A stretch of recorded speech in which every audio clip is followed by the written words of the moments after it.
Selamat sore teman-teman bela negara. Hari ini kita bertepatan dengan tanggal 21 April Hari Kartini. Nah, kita akan berbincang-bincang dengan narasumber-narasumber yang luar biasa di hari ini, dan semua kita akan diskusikan terkait dengan Hari Kartini. Sebelumnya saya perkenalkan diri dulu ya. Saya Erna. Saya Rektor UPN Veteran Jakarta, dan hari ini kita kedatangan tamu terkait dengan Hari Kartini ini. Tamu yang pertama, ini saya sebutkan yang bapak-bapak dulu ya Bu ya. Siap. Karena ini tamu istimewa buat Hari Kartini. Iya. Beliau adalah Dekan Fakultas Kedokteran. Siap, Atau silakan Pak, memperkenalkan diri Pak Dekan. Makasih Bu. Ya. Ini saya grogi ini Bu Rektor yang jadi. Saya Taufik dari Fakultas Kedokteran sebagai dekan. Makasih Bu. Dekan Fakultas Kedokteran, Pak Taufik Pasyak Ya. Frederick. Ya. Iya. Sudah punya Kartini ya Pak pastinya ya. Ya, baik. Berikutnya adalah tamu istimewa yang kedua adalah kalau di UPN ini semua sudah mengenal. Silakan Ibu untuk memperkenalkan diri. Terima kasih Bu Rektor. Nama saya Desmawati, dosen Fikes UPN Veteran Jakarta dan juga sebagai senator UPN Veteran Jakarta. Oke. Jadi itu dua tamu istimewa kita. Dalam beberapa menit kita akan sedikit bincang-bincang terkait dengan hal-hal yang berkaitan dengan Kartini. Baik, saya mulai dulu dari Pak Dekan ya.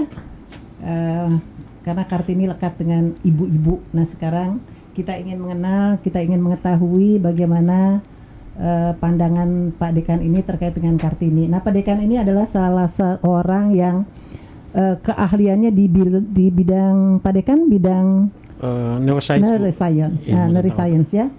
Baik. Nah, mungkin pertanyaannya saya akan terkait dengan hal itu.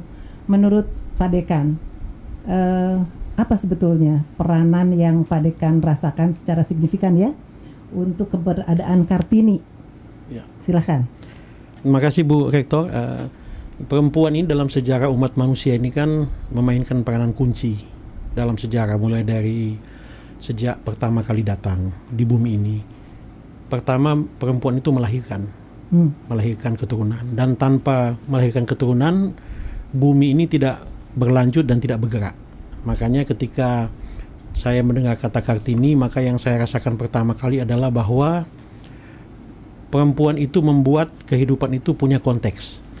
Maksudnya begini Bu, itu kan kalau di ilmu embriologi di kedokteran itu kan dibilang begini, jenis kelamin yang duluan ada di bakal jenis kelamin, bakal manusia yang lebih dulu ada di rahim itu jenis kelaminnya perempuan. Nanti kalau dia ketemu kromosom I, dia jadi XI, ya itu jadi lelaki. Jadi sebenarnya perempuan itu lebih dulu eksis daripada kaum lelaki.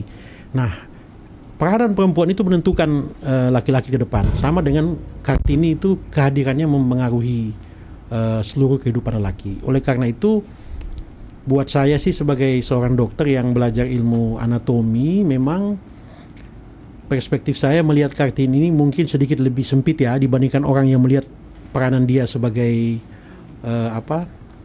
figur politik, figur istri bupati atau sebagainya. Kalau dari segi ilmu kami di kedokteran, meskipun sempit ini Bu, perempuan itu mengajari kita untuk mencintai detil, rinci, hal-hal yang rinci. Kenapa? Karena kalau lelaki itu berpikirnya kan dari global ke rinci. Makanya kalau cerita sama laki-laki, kalau terlalu rinci dia bosan.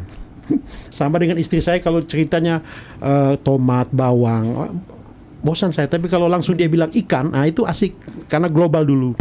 Perempuan itu dari rinci Bu duluan, kecil-kecil baru dia naik ke atas. Makanya kalau cerita sama perempuan pasti dia hafal semua warna baju yang dia lewat, merek tas, merek sepatu, sekali dia lihat dia hafal karena detil kan. Nah, dengan pengetahuan detil pada perempuan ini kita mengenal keindahan Bu. Kan keindahan itu ada di kecil-kecil ya. Dengan mengadopsi cara berpikir perempuan, kita akan lihat dunia ini indah. Karena kalau dilihat secara global, dunia ini tragedi Bu. Tapi kalau dilihat kecil-kecilnya, itu keindahan sebenarnya. Dan itu perempuan punya kontribusinya. Gitu Bu. Ya, menarik ya pendapat Pak Dekan terkait dengan perempuan ini. Saya juga baru mendengar sesuatu perspektif yang lain ya, peranan dari Kartini untuk seorang Padekan FK. Jadi tadi menyebutkan bahwa memang perempuan itu melahirkan, lalu juga di sana kromosom yang pertama sebetulnya adalah berjenis kelaminnya adalah untuk perempuan ya. Nah, lalu juga terkait dengan yang detail nih Pak Dekan. Perempuan itu adalah dia lebih sifatnya lebih ke hal-hal yang lebih detail ya. Lebih detail. Nah, kalau Pak Dekan nanti dikaitkan dengan peranan laki-lakinya nih antara Kartini dengan Kartono gitu ya.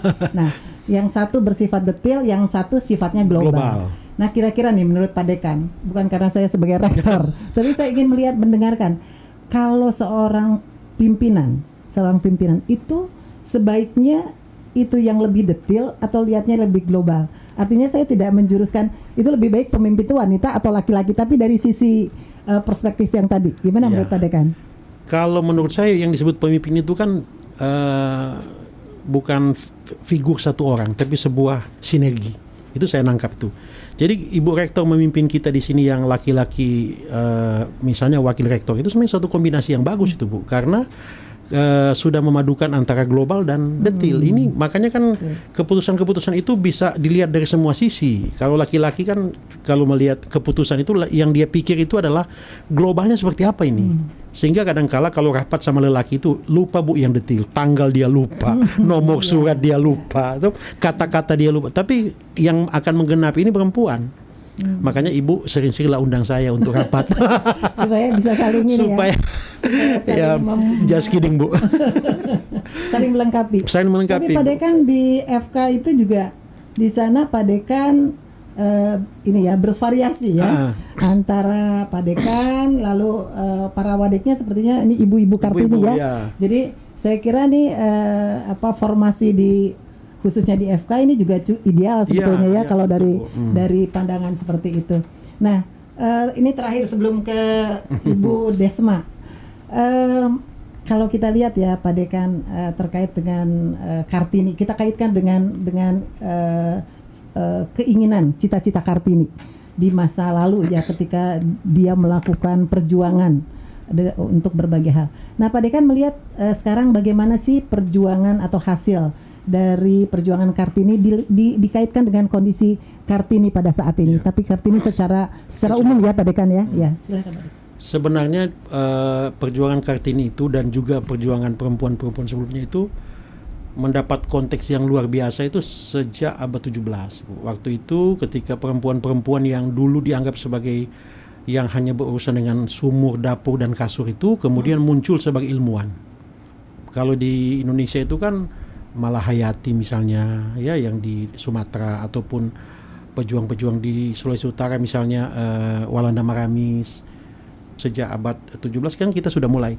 Tapi terasa itu peranannya bahwa perempuan itu lebih dari sekedar urusan sumur, dapur, dan kasur. Sehingga jangan heran macam di Fakultas Kedokteran Bu, kita perempuan doktor itu ada, spesialis itu ada, dan mereka luar biasa sebenarnya. Sehingga saya anggap bahwa kehadiran perempuan itu sebenarnya seperti saya bilang di awal tadi, membuat dunia ini lebih indah. Kan kalau lelaki itu membuat dunia ini lebih cerdas. Tanpa keindahan, kecerdasan tidak ada artinya. Tapi tolong diingat, tanpa kecerdasan pun keindahan tidak ada artinya. Gitu Bu saya kira. Makanya dipasangkan lah Bu, dipasang-pasangkan gitu Bu. Ya. Tapi sepertinya ini ya Pak Dekan ya, kalau kita lihat wanita sekarang ini perpaduannya adalah indah dan cerdas kayaknya ya. Oh iya, itu yang saya mau bilang Bu sebenarnya. Sudah indah. Takutnya nanti Pak Dekan menganggapnya indah aja, Bu Desma itu adalah indah dan cerdas. Siap Bu. Dan laki-laki pun sepertinya tidak cukup dengan cerdas saja ya. Iya. Nah, harus ada apa kalau laki-laki bukan indah, tetapi laki-laki itu cerdas dan bijak mungkin gitu ya. Betul Bu. Pak Dekan, satu lagi nih, jadi saya tertariknya. Kalau lihat ya tadi kan contoh-contoh Pak Dekan bahwa perempuan Indonesia itu sekarang sudah inilah sesuai dengan cita-cita Kartini ya.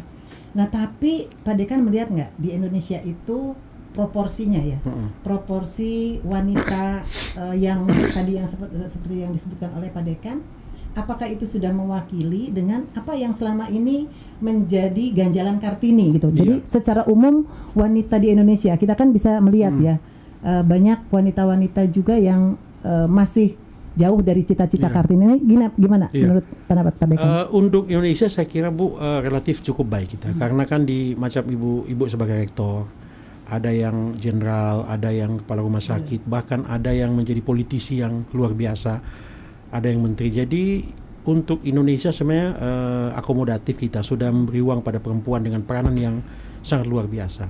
Satu hal aja yang menarik perhatian saya Bu, begini, angka kematian ibu itu masih tinggi. Itu sebagai dokter, sebagai dekan kedokteran, ini saya anggap sebagai satu hal yang perlu diseriusi oleh kaum perempuan.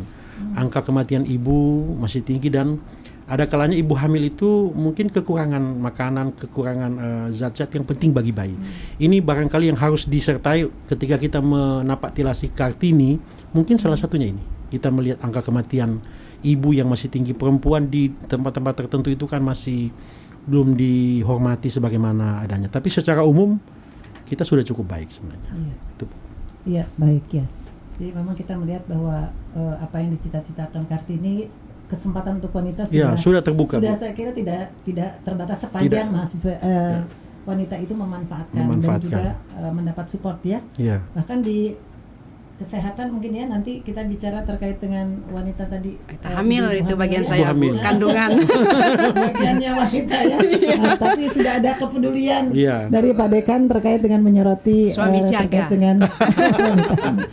Baik, Pak Dekan, satu lagi harapannya dari Pak Dekan nih sebagai seorang dekan atau juga sebagai seorang laki-laki, harapan kepada Kartini Indonesia ini mungkin apa? Dua harapan saya Bu. Pertama, kembalilah ke rumah. Apapun pendidikan Anda, apapun ketinggian jabatan Anda, kembalilah ke rumah. Karena membangun rumah itu, mendidik anak itu, perempuan lebih ahli dari lelaki. Lelaki itu betul bisa mendidik anak, tetapi sentuhan-sentuhan tertentu nggak bisa dimiliki oleh perempuan. Dan kedua, meskipun kita akui ada perempuan yang tidak punya anak, itu mungkin satu takdir ya, atau mungkin dia tidak kawin, tetapi kembali mengurus anak itu, entah itu anak angkat, ya itu harus selalu ada. Jadi dia kembali ke rumah untuk apa? Untuk memasak Bu. Masaklah. Memasak. Meskipun memasak itu bukan hal yang rumit-rumit amat, karena jujur saja saya bilang ya, di penelitian terbaru itu yang saya pelajari, memasak itu bisa menaikkan poin IQ bagi seorang perempuan. Karena apa? Dia menghafal detil urutan bumbu, kapan harus ditaruh bumbu, berapa kilo, berapa gram, kemudian kapan disajikan. Itu ada riset itu Bu, meneliti bagaimana perempuan yang kerap melakukan hal-hal seperti itu, apalagi pada waktu masa mudanya, itu kepikunan itu lebih lamban turunnya, karena detil. Makanya dia kembali ke rumah, mungkin ya sekali-sekali turun ke dapur, meskipun tidak harus macam Bu Rektor atau Bu Desma ini kan bisa kesibukan yang luar biasa, tapi sesekali itu membuat rumah itu tumbuh dengan baik, karena dapur itu perempuan yang punya keahlian, laki-laki tidak punya. Dan kedua, mengasuh anak, entah itu anak sendiri, kalau dia mungkin ditakdirkan nggak punya keturunan, mungkin dia bisa mengurus anak ponakan atau anak angkat, anak yatim, karena seorang anak yang diurus oleh seorang perempuan itu bandingannya 5 lelaki. 5 lelaki harus mengurus satu anak, itu cukup satu perempuan mengurus anak.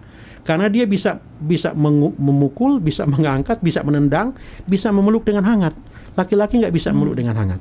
Nah, itu mungkin harapan saya. Setinggi apapun pengetahuan, pendidikan, kembalilah ke rumah. Gitu. Ya. Luar biasa sekali ya harapan Pak Dekan ini.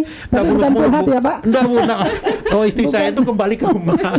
Bukan curhatnya ini. Enggak muluk-muluk harapan saya Bu. Enggak muluk ya. Enggak muluk harapan saya, kembalilah ke rumah. Semua bapak-bapak laki-laki mungkin ya. Pertama ini, memang kodratnya wanita. Ini kan Bu begini kan, dunia ini kan sekarang banyak dengan orang stres. Angka gangguan kejiwaan tinggi, stres, kecemasan, dan itu diderita banyak lelaki. Nah, yang bisa mengobati itu rumah yang ada isinya. Kalau dia sudah kawin ya, kalau dia sudah punya pasangan, itu rumah.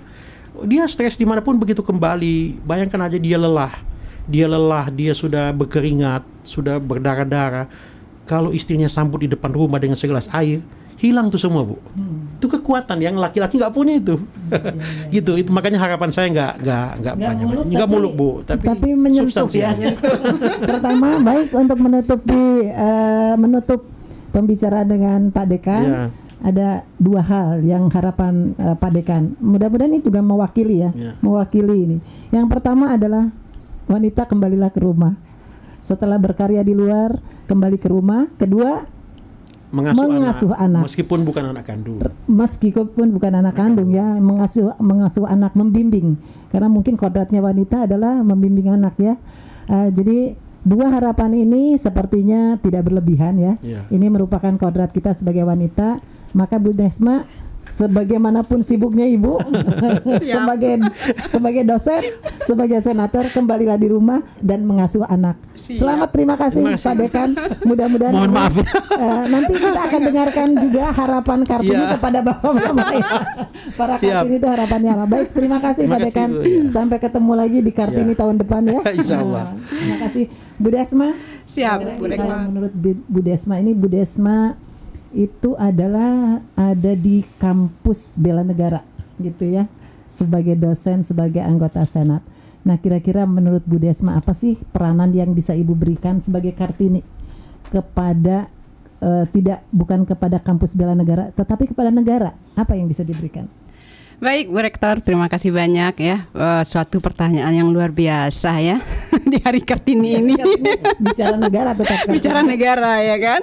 Luar biasa wanita ya, bukan hanya berbicara keluarga seperti Pak Dekan bilang gitu ya, tapi juga berbicara negara gitu ya. Karena siapapun bisa ya untuk melakukan bela negara itu. Nah, ini sedikit berbicara sejarah ya Bu Rektor. Jadi di sepanjang perjalanan kehidupan manusia, itu kemajuan wanita itu sangat menjadi faktor penting ya untuk suatu keperadaban, bukan peradaban bangsa aja, malah dunia. Tuh, dan ini bersinergi sama dengan apa yang disampaikan oleh Rasul kita Muhammad SAW ya, bahwasanya gitu kan, wanita itu adalah tiang negara.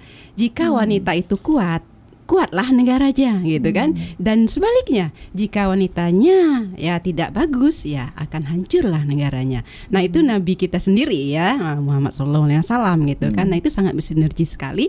Nah, jadi seperti tadi Pak Dekan bilang itu saya adakan indah dan cerdas. Itu Pak Dekan bilang. Kartini masa kini indah dan cerdas. Indah dan cerdas. Kalau saya mungkin bulan dan matahari gitu loh, Bu Rektor. Nah, jadi maksudnya siapa bulannya? Nah, jadi bulannya, kalau bulan itu setiap orang bisa memandang dengan mata telanjang gitu ya. Ibaratnya, oh enaknya indahnya bulan gitu ya. Jadi kita malah senang melihatnya gitu.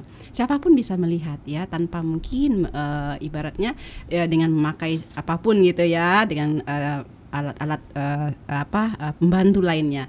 Namun ya, kalau matahari, nah buatlah kita itu sebagai matahari gitu. Seperti apa matahari? Jadi orang semuanya akan tunduk dulu sebelum melihat dia gitu. Jadi orang nggak akan bisa menantang matahari.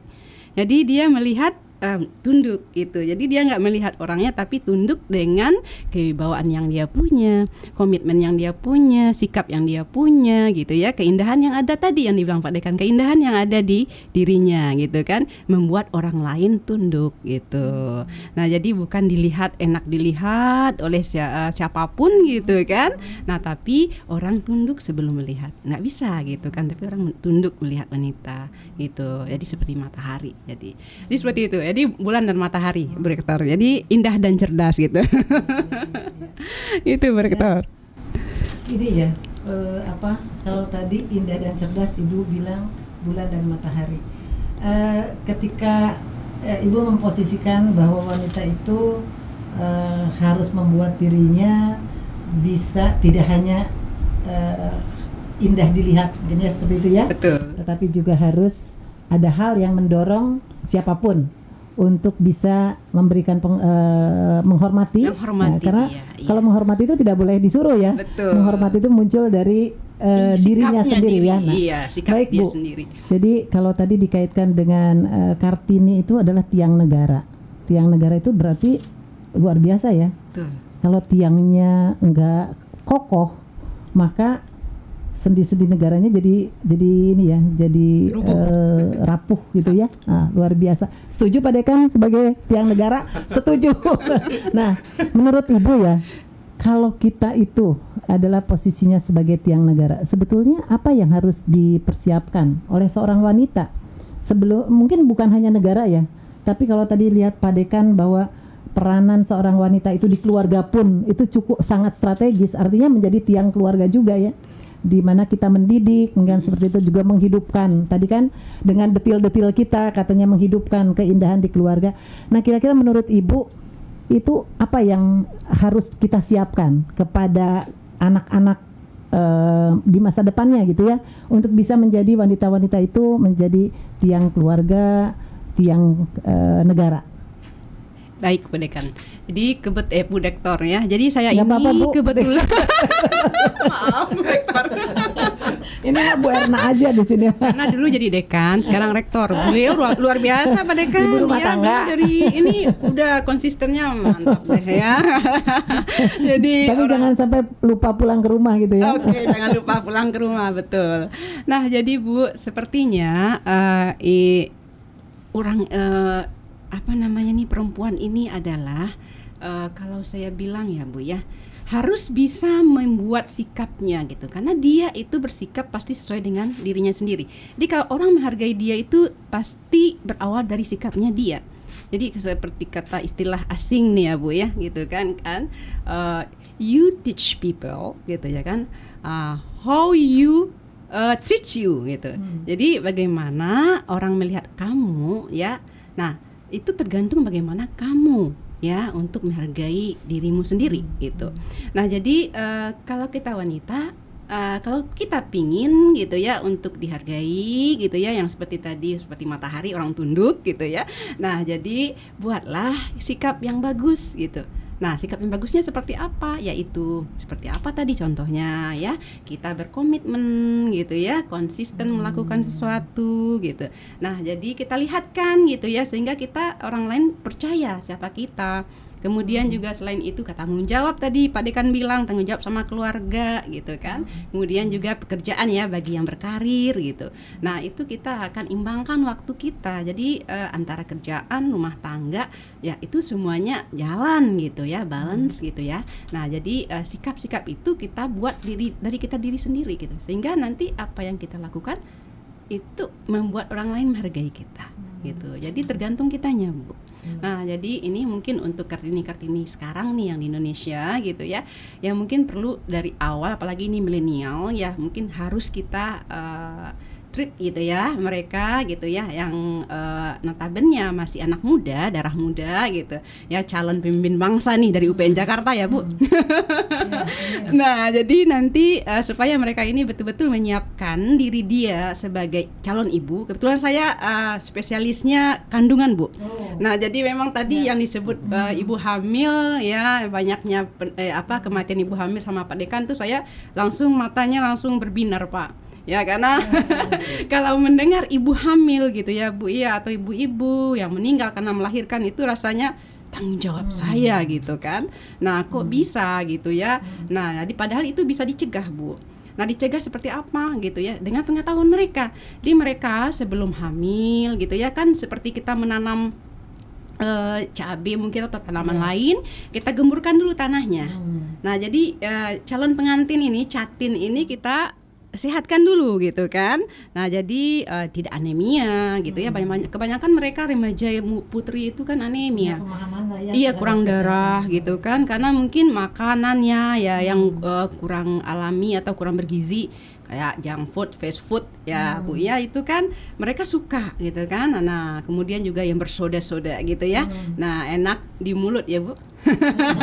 Berbuih-buih gitu, berbusa-busa, enak di mulut gitu kan, tapi tidak bagus buat rahim kita ya kan.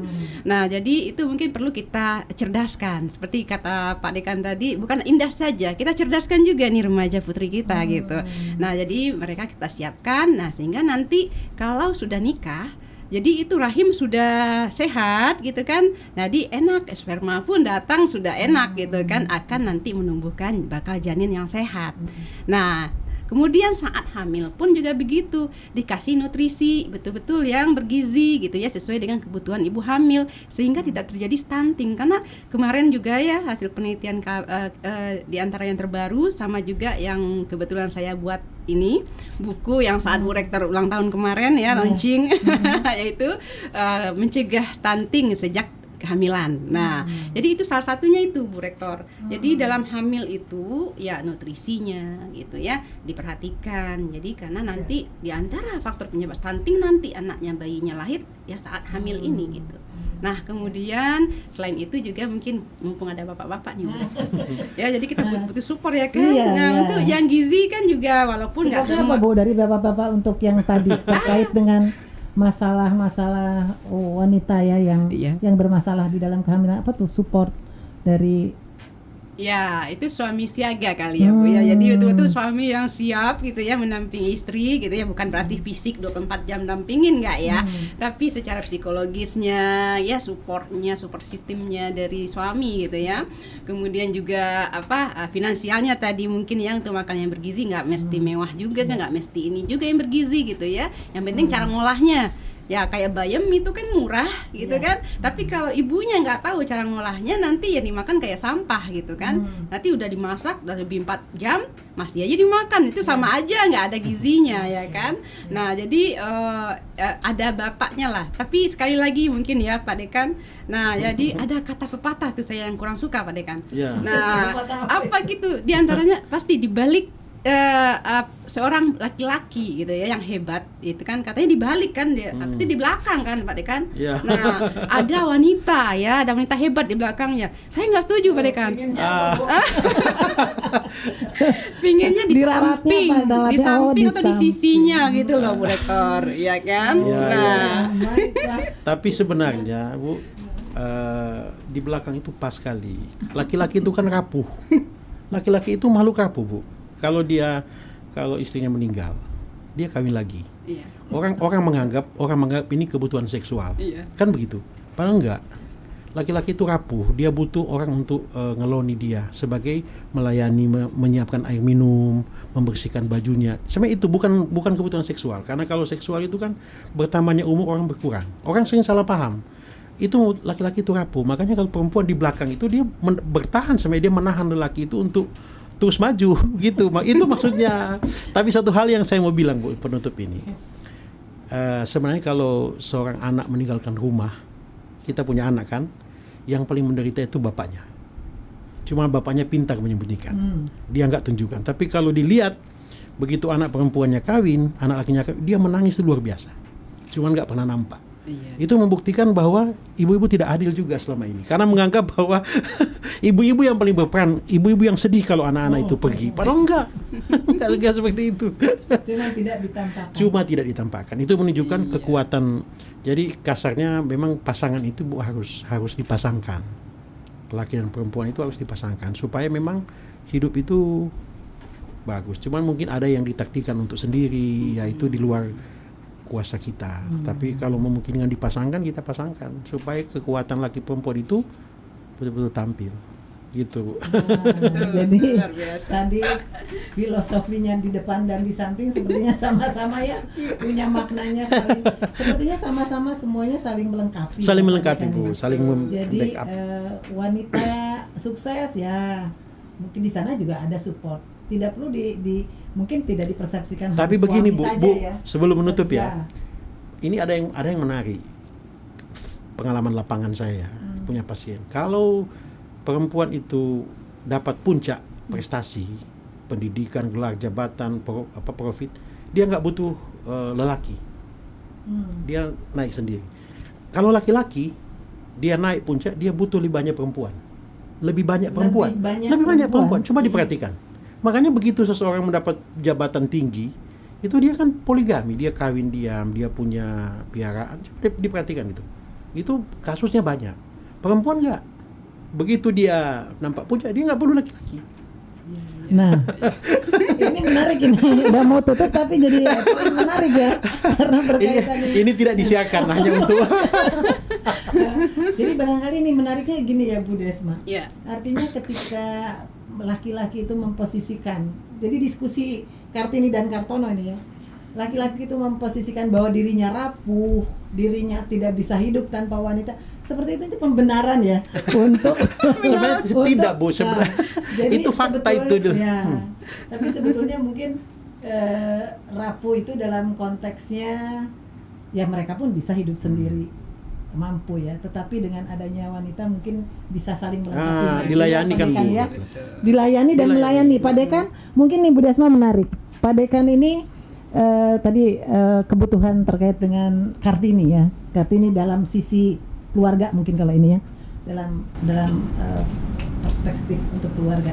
Nah, kalau kita lihat ya Bu, kondisi sekarang di mana kesetaraan ya antara laki-laki dan perempuan untuk anak-anak muda sekarang kan mereka saling berbagi untuk mendidik dan termasuk mengasuh anak, membereskan rumah gitu ya. Nah, itu kira-kira menurut Ibu ada pergeseran nggak sih terkait dengan kekuatan seorang laki-laki itu ya terhadap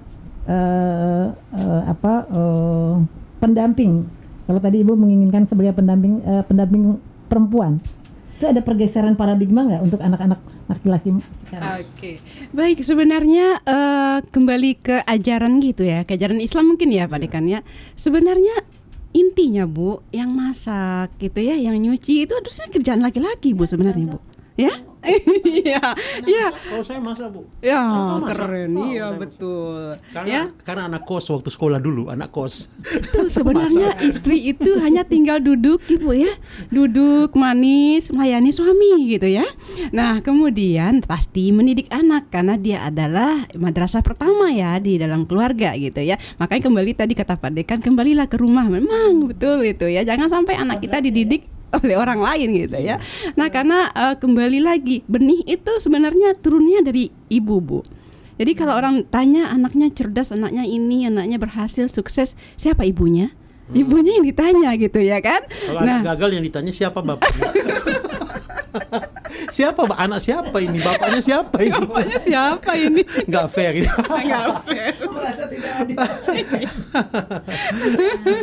Nah, jadi seperti Ibu itu Bu. Jadi kalau menurut saya, kalau kita bekerja sama, bersinergi gitu ya dalam mengurus rumah tangga, itu bukan berarti kita menurunkan harkatnya daripada pria gitu, kaum Hawa ya, kaum Adam tidak gitu kan. Tapi bagi mereka yang tahu bahwanya itu adalah tugas mereka, justru malah semakin tambah imbang gitu ya, semakin harmoni rumah tangganya gitu ya Bu. Gitu. Baik, artinya kembali lagi sih yang muncul adalah bahwa laki-laki dan perempuan itu saling melengkapi ya. Ini ya, walaupun untuk hal-hal detailnya mungkin terjadi perubahan, tetapi Otak perempuan prinsipnya dan laki-laki pun beda Bu sebenarnya. lebih besar. Bukan soal besar, tapi konstruksinya. Oh, Konstruksinya, konsumsi. iya betul. Memang Tuhan bikin itu berbeda. Tadi kan saya bilang, kalau perempuan itu detail to global, laki-laki global to detail. Yang kedua itu perempuan itu visionnya, penglihatannya 360 derajat. Laki-laki itu cuman gini, cuman berapa derajat ya. Itu sebabnya kenapa itu harus 360 derajat? Karena dia melindungi anak dalam evolusi manusia, dia kan di dalam rumah. Maka pandangan dia itu harus bisa menyisir bahaya dari semua sisi tanpa perlu menoleh. Gitu kan? Kalau lelaki itu kan di luar rumah, sektor publik, perempuan kan sektor domestik. Tapi ada implikasi buruk ini, Bu. Nah, kalau laki-laki ada yang buruk. Kalau suami jalan sama istri di mall. Kan istrinya kan ngadap gini, malah lihat sebelah kanan. Lakinya diam-diam aja ke depan, tapi mata laki kan melirik ada perempuan. Cuman melirik Bu, dia tahu loh. Dia tahu, padahal dia nggak lihat kemana-mana. Kok dia tahu? Makanya Pak Dekan, kalau ada istilah ya Pak Dekan ya, bahwasanya keteguhan seorang wanita itu ya bukan karena dia tidak pernah menangis, tapi apa? Istiqomahnya dan godaan. Iya. Ini nanti edisi berikutnya untuk terkait dengan istiqomah Panjang terhadap ceritanya. godaan. Tapi yang berbicara kepada laki-laki ya. Baik, sepertinya sebagai penutup ya Bu. Oh, satu lagi pertanyaan ke Bu Desma. Ibu melihat sekarang ini perlu kesempatan. Kemarin Kartini ini kan berjuang karena merasa kesempatan untuk wanita ini diabaikan gitu ya. Nah, sekarang menurut Ibu sekian tahun setelah Kartini ini berjuang, menurut Ibu bagaimana peluang wanita secara keseluruhannya Bu untuk seperti apa yang dicita-citakan Ibu Kartini? Iya. Oh, sebenarnya sudah bagus sekali ya Bu. Jadi sekarang untuk mendapatkan apapun gitu ya, peluangnya luar biasa terbuka. Jadi tidak ada perbedaan gitu ya antara laki-laki dengan perempuan gitu. Seperti sekolah itu juga nggak ada gitu kan, mau melanjutkan pendidikan tidak ada ya perbedaan antara laki dan perempuan. Kerja gitu juga tidak ada. Jadi insya Allah sekarang ini udah alhamdulillah ya Bu ya, tidak Cita-cita ada Kartini sudah ini ya. udah tercapai sudah. Tinggal kita ini Kartini ini bagaimana mengisinya gitu aja. Ya seperti yang tadi ya, bagaimana dia bersikap sehingga orang bisa menghargai dia. Seperti jadi matahari tadi gitu. Oke. Senangnya matahari terus. Baik, mudah-mudahan. Baik, saya kira perbincangannya sudah cukup panas dan ini peluang untuk kita bisa didiskusikan kembali ya. Beberapa topik kayaknya menarik untuk kita bicarakan ya. Sekali lagi terima kasih ya Pak Dekan mewakili bapak-bapak dari bapak-bapak untuk memberikan sedikit bagaimana pandangan terkait dengan Kartini, dan Ibu Desma juga terima kasih. Selamat menjadi matahari. Mudah-mudahan kita semua bisa menjadi matahari dan bulan ya. Amin. Ya. Demikian Bapak Ibu yang menikmati acara ini acaranya adalah acara santai dan menyampaikan terkait dengan Hari Kartini. Selamat Hari Kartini. Salam bela negara. Salam bela negara.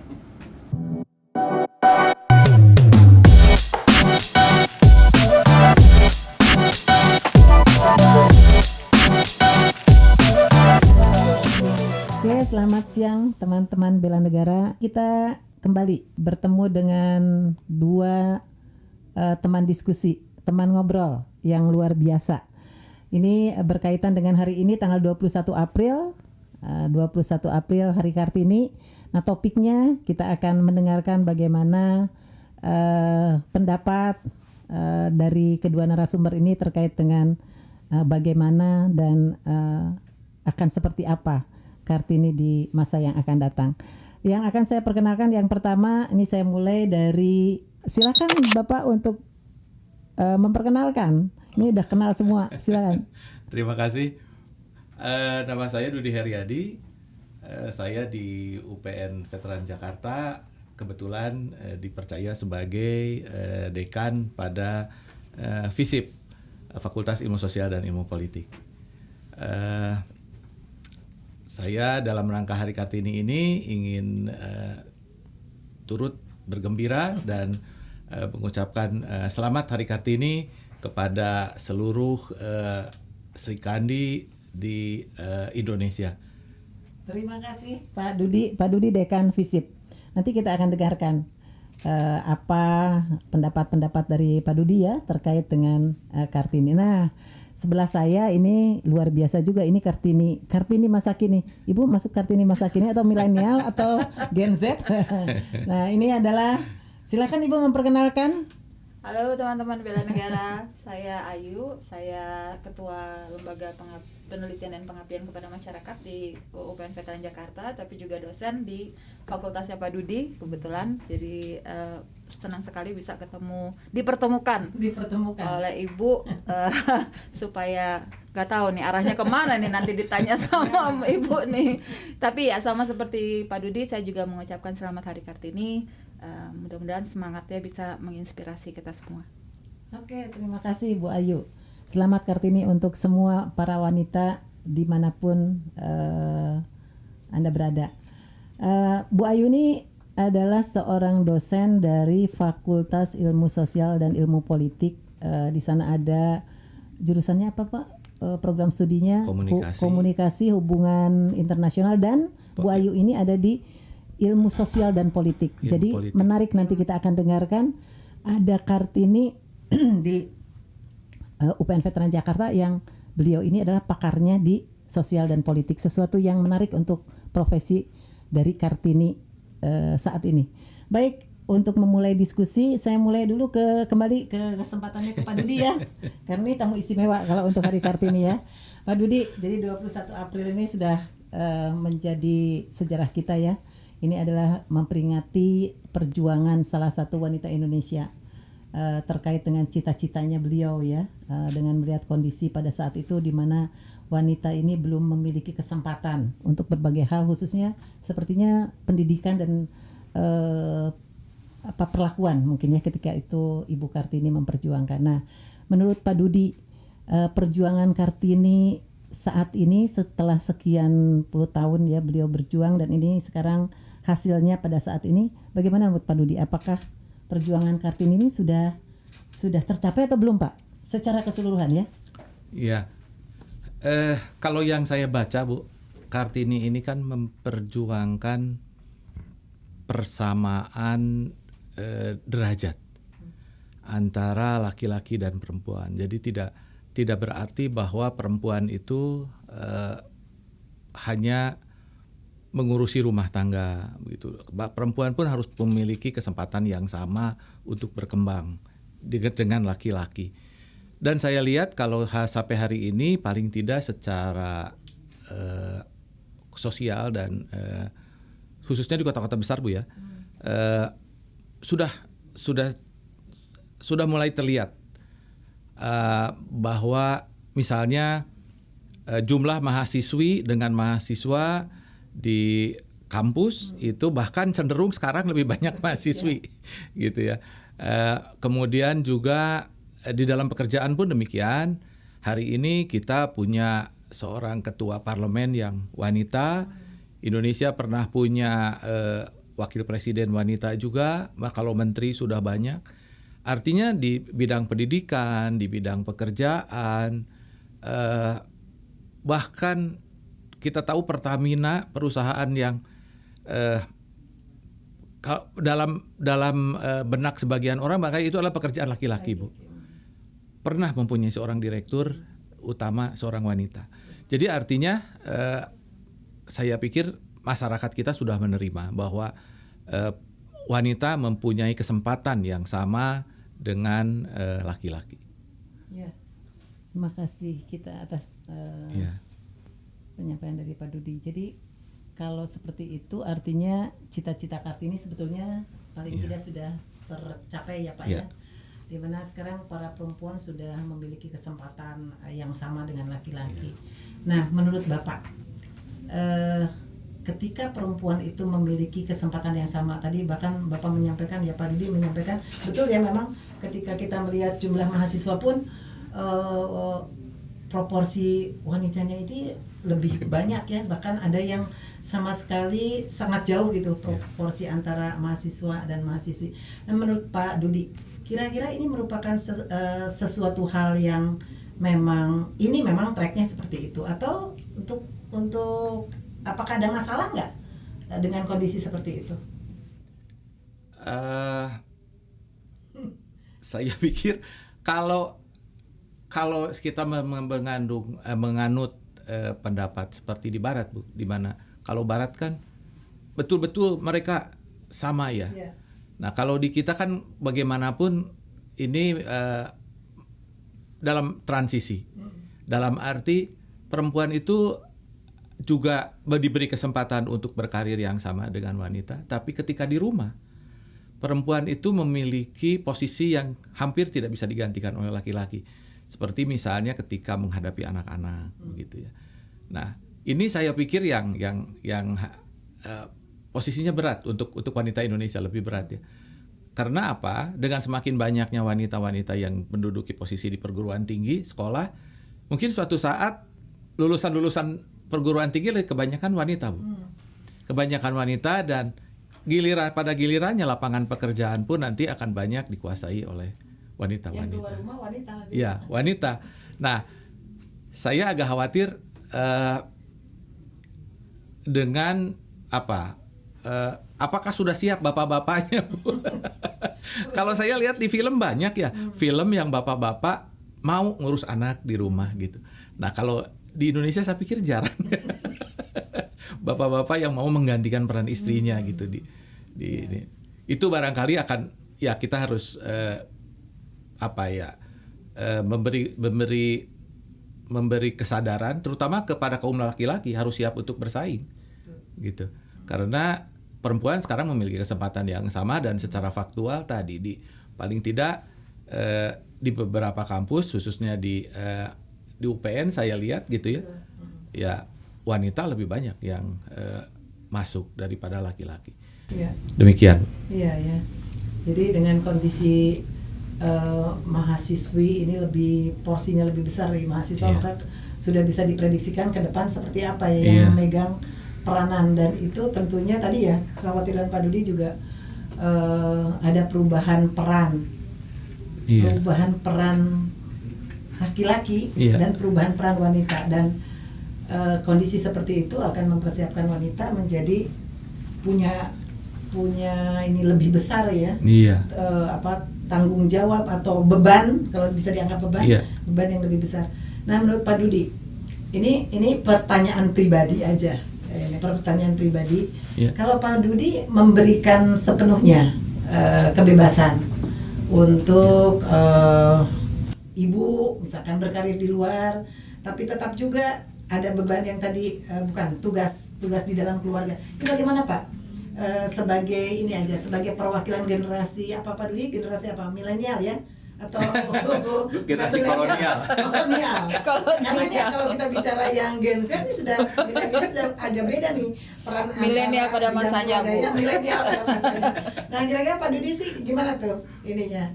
Bisa ya tetap berbagi tugas, ataukah ibu bekerja kan ya Pak, tetap juga harus melayani, atau ini seperti apa Pak? Ini pertanyaan yang enteng, tapi nggak usah berpikir keras, karena ini fakta aja. Ya,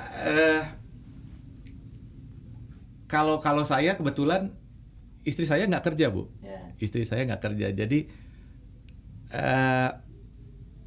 saya tidak merasakan ya kawan-kawan yang istrinya bekerja. Hanya saya kebetulan kan banyak di kantor teman-teman. Itu tadi sering melihat kasihan sekali gitu ya, karena di kantor sudah capek. Kalau saya di kantor capek, pulang ke rumah kan istirahat, Bu. Tapi kalau ibu-ibu kan pulang ke rumah pekerjaan rumah menanti gitu. Padahal belum tentu setiap orang punya pembantu. Nah, ini memang ya itu tadi dibutuhkan kerjasama yang lebih baik ya. Bapak-bapak di mana harus siap untuk melakukan dalam tanda kutip pekerjaan di rumah begitu. Karena kadang-kadang ya itu pekerjaan di rumah itu kan tidak bekerja, Bu. Pekerjaannya apa? Ibu rumah tangga. Oh, tidak bekerja gitu. Padahal seperti saya tadi bilang tidak bekerja. Padahal sebetulnya kan Bekerjanya 24 jam ya. capek, Bu. Istri saya pernah sakit lama, saya harus ngurus anak. Saya nggak sanggup, Bu, sampai dibantu oleh 2 pembantu. Anak 3, 2 pembantu yang membantu saya karena istri saya waktu itu sakit. Jadi saya tahu betapa capeknya gitu, dan istri saya sakitnya lumayan agak lama. Sehingga ya alhamdulillah saya sangat menghargai ya pekerjaan seorang ibu gitu di rumah. Nah, ya itu mungkin yang ini ya, yang memang dibutuhkan ke depan ketika tadi wanitanya banyak berkarir di luar rumah, tetapi tetap ke rumah harus menjalankan juga, karena memang peranan wanita juga di rumah kayaknya nggak bisa digantikan ya, kecuali kalau cuci piring itu sesuatu hal yang bisa dilakukan oleh siapapun, tapi mungkin mendidik mungkin betul. ada sentuhan-sentuhan yang seperti itu. Nah, Bu Ayu, kita nih sebagai wanita, tadi dari sesi sebelumnya ya Pak Dekan FK juga menyampaikan betapa wanita itu sebetulnya dibutuhkan justru ketika di rumah gitu ya. Nah, menurut Bu Ayu ini kan juga wanita yang sering di luar rumah, maksudnya memiliki karir di luar dengan sebegitu banyaknya ini. Menurut pandangan Bu Ayu gimana peranan wanita supaya bisa seimbang juga? Apakah itu bisa dilakukan nggak secara seimbang? Ya Bu, jadi menurut saya sih kuncinya cuma satu ya Bu ya. Artinya gini, kalau kita ingat apa sih sebetulnya yang diperjuangkan Kartini itu kan emansipasi ya, tadi yang Bapak bilang ya. Tapi yang seringkali orang lupa bahwa emansipasi kan bukan cuma perempuan, laki-laki juga emancipate, artinya kita setara. Nggak mungkin perempuannya aja mau maju kalau laki-lakinya juga nggak maju, ntar ya kejar-kejaran lagi gitu. Nah, itu yang mungkin orang lupa. Saya mungkin kalau pakai kasus-kasus di Indonesia, mungkin Pak Dudi satu dari sedikit orang yang percaya emansipasi itu juga ada di dalam rumah tangga gitu ya. Tapi ini bukan sesuatu yang aneh. Misalnya saya ingat karena saya sempat beberapa kali berkunjung ke Norway misalnya. Di Norway itu justru cuti melahirkan itu harus suami dan istri. Jadi misalnya 2 tahun ya, kalau tidak salah dulu 2 tahun. Misalnya istri hanya mau ambil 6 bulan, maka 1,5 tahun berikutnya itu harus diambil oleh suami. Pokoknya 2 tahun itu anak harus dapat komplit bapak dan ibu. Kemudian dan itu dibayar oleh negara ya, dia nggak kerja itu tetap dibayar. Kalau laki-lakinya mau ambil 1 tahun, maka 1 tahun yang lain adalah perempuannya, si ibunya yang ngambil. Terus yang juga menariknya di sana itu waktu itu sempat ada gerakan besar bapak-bapak untuk merebut haknya mengasuh anak. Karena selama ini kan kalau suami istri bercerai, otomatis kan selalu di perempuan, di istrinya. Tapi bapak-bapak merasa, saya juga punya hak atas anak itu, saya juga ingin mengasuh anak itu. Sehingga waktu itu diperjuangkan supaya ada undang-undang yang membolehkan minimal mengatur ibu kalau pisah itu tidak boleh lebih dari radius sekian dari bapak, supaya si bapak itu bisa tetap mengasuh juga gitu. Atau dalam usia tertentu atau bahkan ada pilihan anak bisa ikut ayah dan bukan ikut ibu, bukan secara otomatis diberikan kepada ibu. Artinya bapak harus punya tanggung jawab terhadap keluarga. Itu yang kita suka lupa gitu. Sehingga kalau perempuan berkarir di luar, yang diingatkan adalah dia harus tetap kembali ke rumah. Tapi kalau laki-laki nggak pernah diingatkan, kalau laki-laki berkarir di luar, dia tetap harus kembali ke rumah juga gitu. Yeah. Dan tadi Pak Dudi kan mengakui gitu ya, berat itu kerja domestik itu kan pekerjaan yang tidak dibayar memang. Pandemi ini ya misalnya menarik Bu, kemarin kebetulan ada teman yang melakukan riset tentang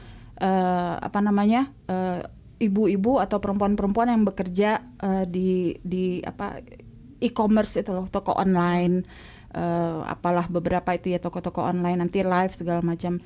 Jadi memang mereka menanggung bebannya jadi lebih besar, beban sosial tapi juga beban domestik dan juga beban ekonomi. Seolah-olah mereka hanya membantu ekonomi keluarga karena yang dianggap pencari nafkah adalah laki-laki. Tapi ketika pandemi, laki-laki juga kehilangan pekerjaan dan mereka jualan online, itu justru menjadi berat karena pada saat yang sama dia harus tetap melakukan pekerjaan domestik gitu. Nah itu buat saya itu jadi menarik yang harusnya sebetulnya bisa diselesaikan bersama-sama. Artinya ya kalau memang laki-laki harus kembali ke rumah, dia juga harus bisa adjust menyesuaikan dengan pembagian peran yang lebih baik gitu. Pendidikan anak misalnya, itu juga laki-laki juga tentu punya pendekatan yang berbeda, tapi juga anak itu lebih menghargai juga berbagai pendekatan yang bapak maupun ibu. Dulu tuh saya pernah juga survei riset di DPR Bu, anggota DPR perempuan. Jadi ada beberapa kasus, ada satu kasus itu saya ingat betul, anaknya nggak naik kelas. Yang disalahin adalah si ibu. Itulah kenapa kok perempuan jadi anggota DPR. Tuh anaknya jadi nggak naik kelas gitu misalnya. Sehingga ya pilihannya adalah ibu-ibu yang jadi anggota atau pejabat-pejabat sore udah harus pulang. Padahal rapat-rapatnya tengah malam atau menjelang pagi, subuh. Ya perempuan nggak masuk lagi dong kalau gitu di dalam ini. Jadi menurut saya sih bapak-bapak juga harus disalahin kalau anaknya nggak tinggal kelas. Jadi emansipasi kan harus dua-dua gitu. Yang emansipate laki-laki juga perlu dibebaskan gitu untuk dia bisa punya peran lebih untuk anak-anaknya gitu. Karena kehadiran ayah itu memang merubah karakter anak menurut saya sih. Jadi penting ayah dan ibu itu sama-sama. Gitu Bu kalau menurut saya. Menarik ya. Jadi emansipasi itu bukan hanya kesetaraan wanita dalam hal sekolah, hanya dalam hal pekerjaan, tetapi sebetulnya laki-laki pun sama-sama memiliki emansipasi untuk sesuai dengan ininya ya, punya tanggung jawab yang sama di dalam keluarga. Nah sekarang Bu Ayu melihat ya, tadi kan contoh-contoh di negara itu bagaimana sudah emansipasi sampai di level keluarga itu ya betul-betul diperhatikan, sehingga suami dan wanita dan laki-laki itu memiliki tanggung jawab yang sama dalam hal mengasuh, ya mendidik. Nah sekarang Bu, kalau kita lihat ya di kondisi saat ini, apakah di Indonesia misalkan ya, di Indonesia ini dari sisi perusahaan atau juga dari sisi budaya itu sudah mulai nggak ke arah sana gitu, bahwa memberikan pemahaman ini loh laki-laki perempuan tuh punya tanggung jawab yang sama dalam hal tertentu ini. Nah kira-kira seperti itu gimana tuh Bu? Kalau saya sih melihat selalu ada dua dimensi, Bu. Kalau misalnya kita bicara apa yang diperjuangkan Ibu Kartini misalnya ya, supaya perempuan lebih banyak yang sekolah, lebih banyak bisa keluar rumah atau apalah gitu ya.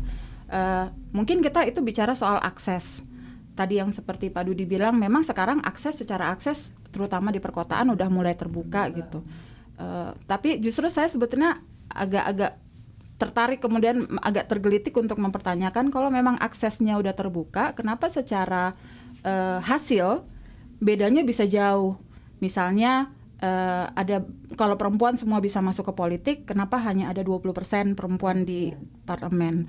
Kalau semua perempuan udah bisa kuliah tinggi, misalnya jadi universitas, jadi dosen, kenapa misalnya hanya segelintir yang jadi rektor dari 2.100 universitas di Indonesia misalnya? Ya Ibu mungkin salah satunya gitu, tapi kan bisa dihitung, mungkin saya nggak tahu berapa persisnya, mungkin Ibu lebih tahu. Tapi itu kan satu yang jomplang gitu. Aksesnya ada, kok outputnya luarannya bisa beda. PNS misalnya, dia kan seperti kerucut itu ya, semakin posisinya struktural ke atas semakin sedikit. Bisa dilihat yang paling atas itu ada berapa sih perempuannya dibanding dengan jumlah total PNS se-Indonesia misalnya. Itu sih yang saya pikir harus dipertanyakan juga, apakah kemudian kita bicara soal akses atau bicara soal hasil. Yang lain juga kita bicara soal formal atau yang tidak formal. Formalnya misalnya secara undang-undang, peraturan, aturan-aturan di lembaga itu rata-rata memang udah bagus.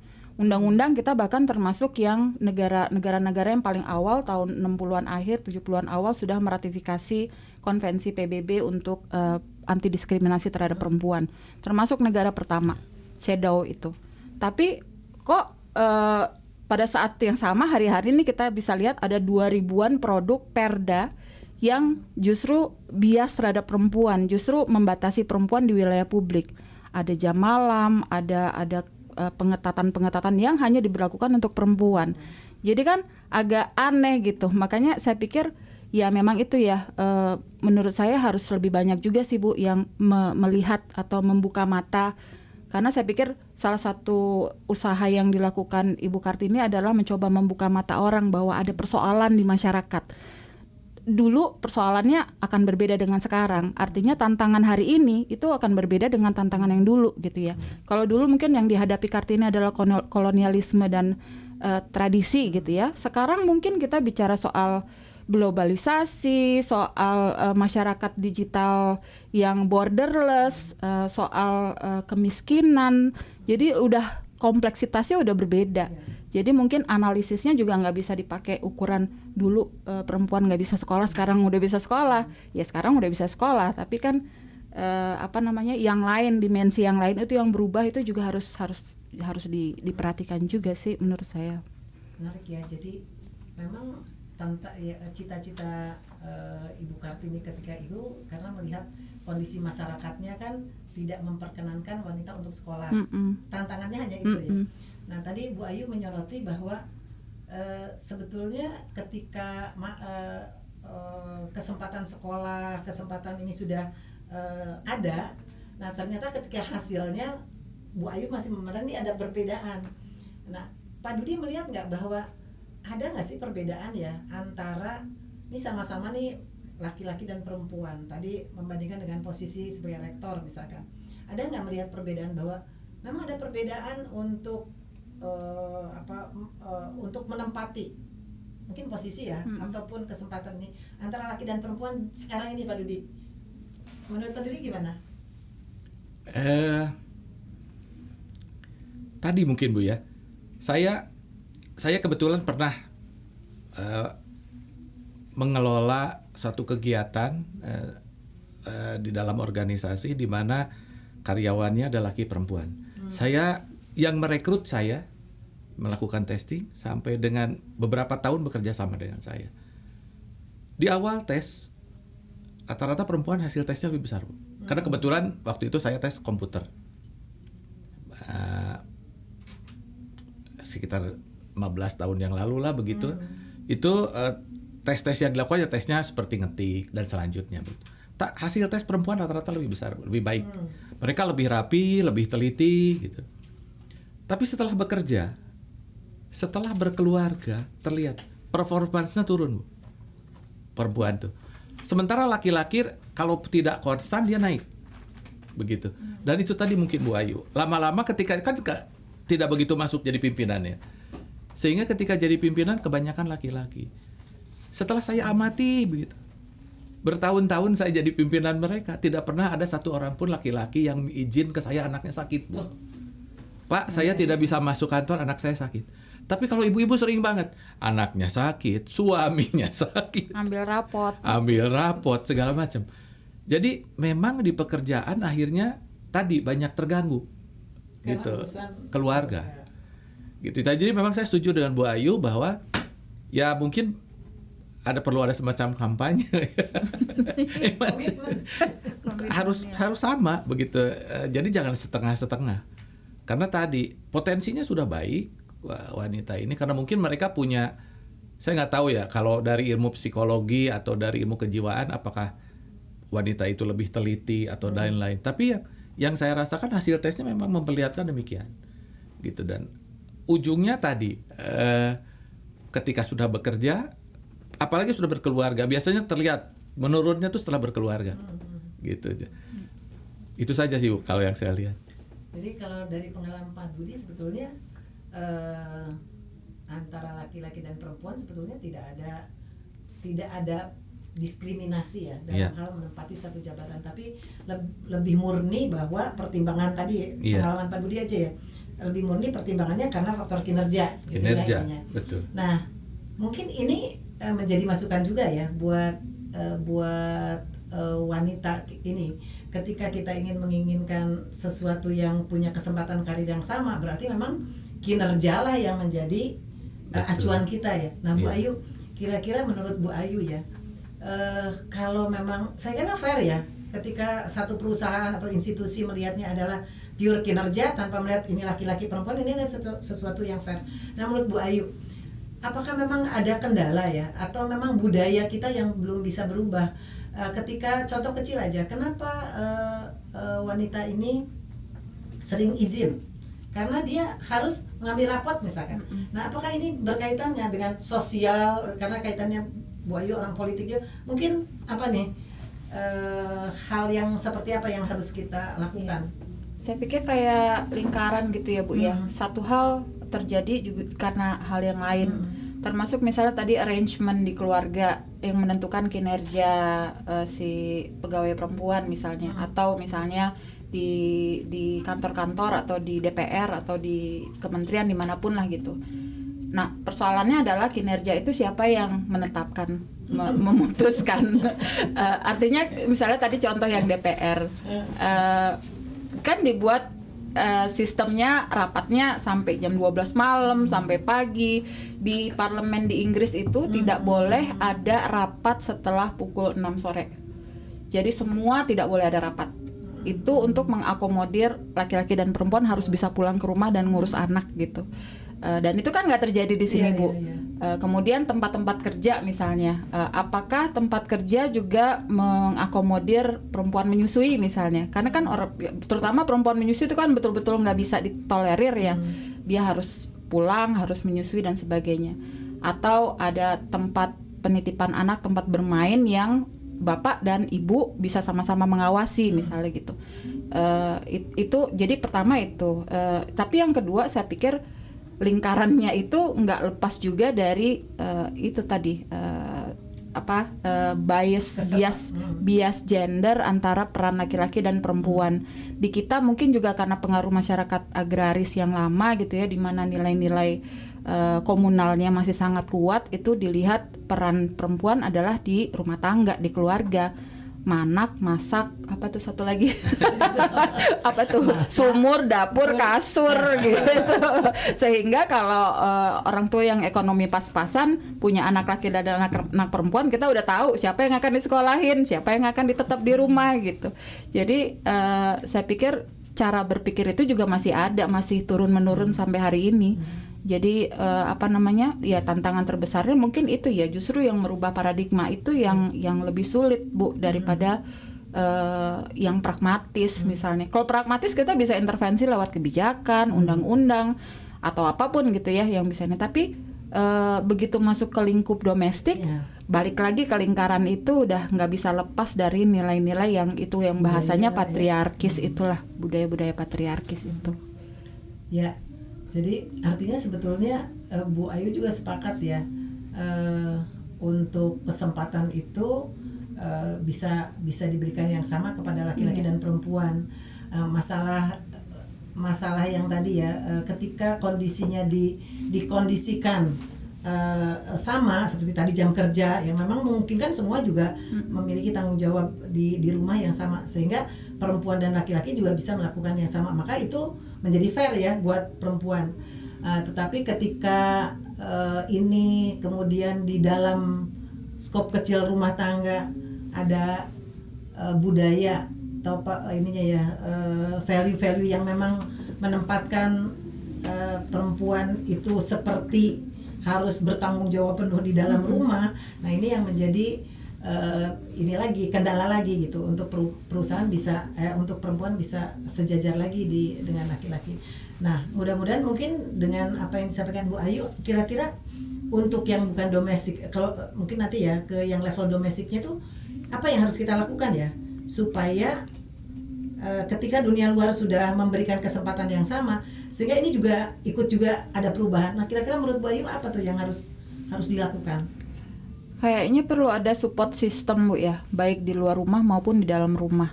Artinya bahkan untuk sesama perempuan juga, ini juga satu hal yang seringkali bermasalah ya. Sesama perempuan bukannya saling mendukung, justru dalam beberapa kasus justru saling menjatuhkan gitu ya. Padahal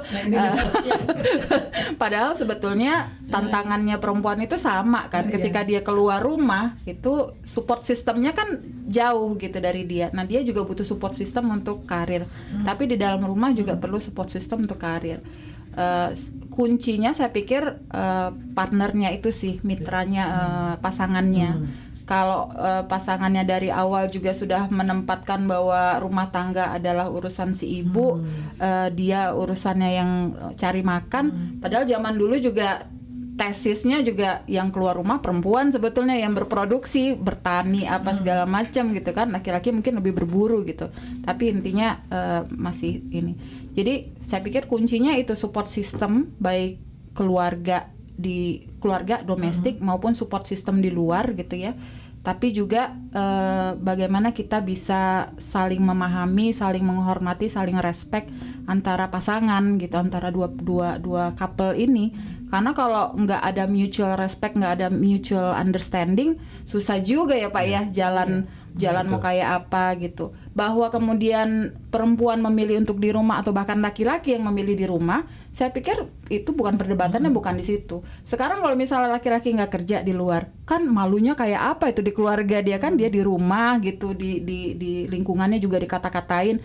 Padahal sebetulnya nggak harus begitu, karena pekerjaan itu harus punya value, harus dinilai atau punya apa ya, nilainya, bobotnya itu baik di pekerjaan yang di rumah maupun yang di luar rumah. Cuman bedanya bentuk kompensasinya gitu ya. Kalau di luar mungkin kompensasinya karena dianggap ada pemilik perusahaan gitu, kompensasinya bisa uang. Tapi di dalam rumah juga perlu ada kompensasi gitu. Nah itu yang boundaries itu yang harusnya udah dibuka sih. Jadi kalau ya itu tadi sih support system sama saling pemahaman antara dua pasangan ayah dan ibu ini Bu.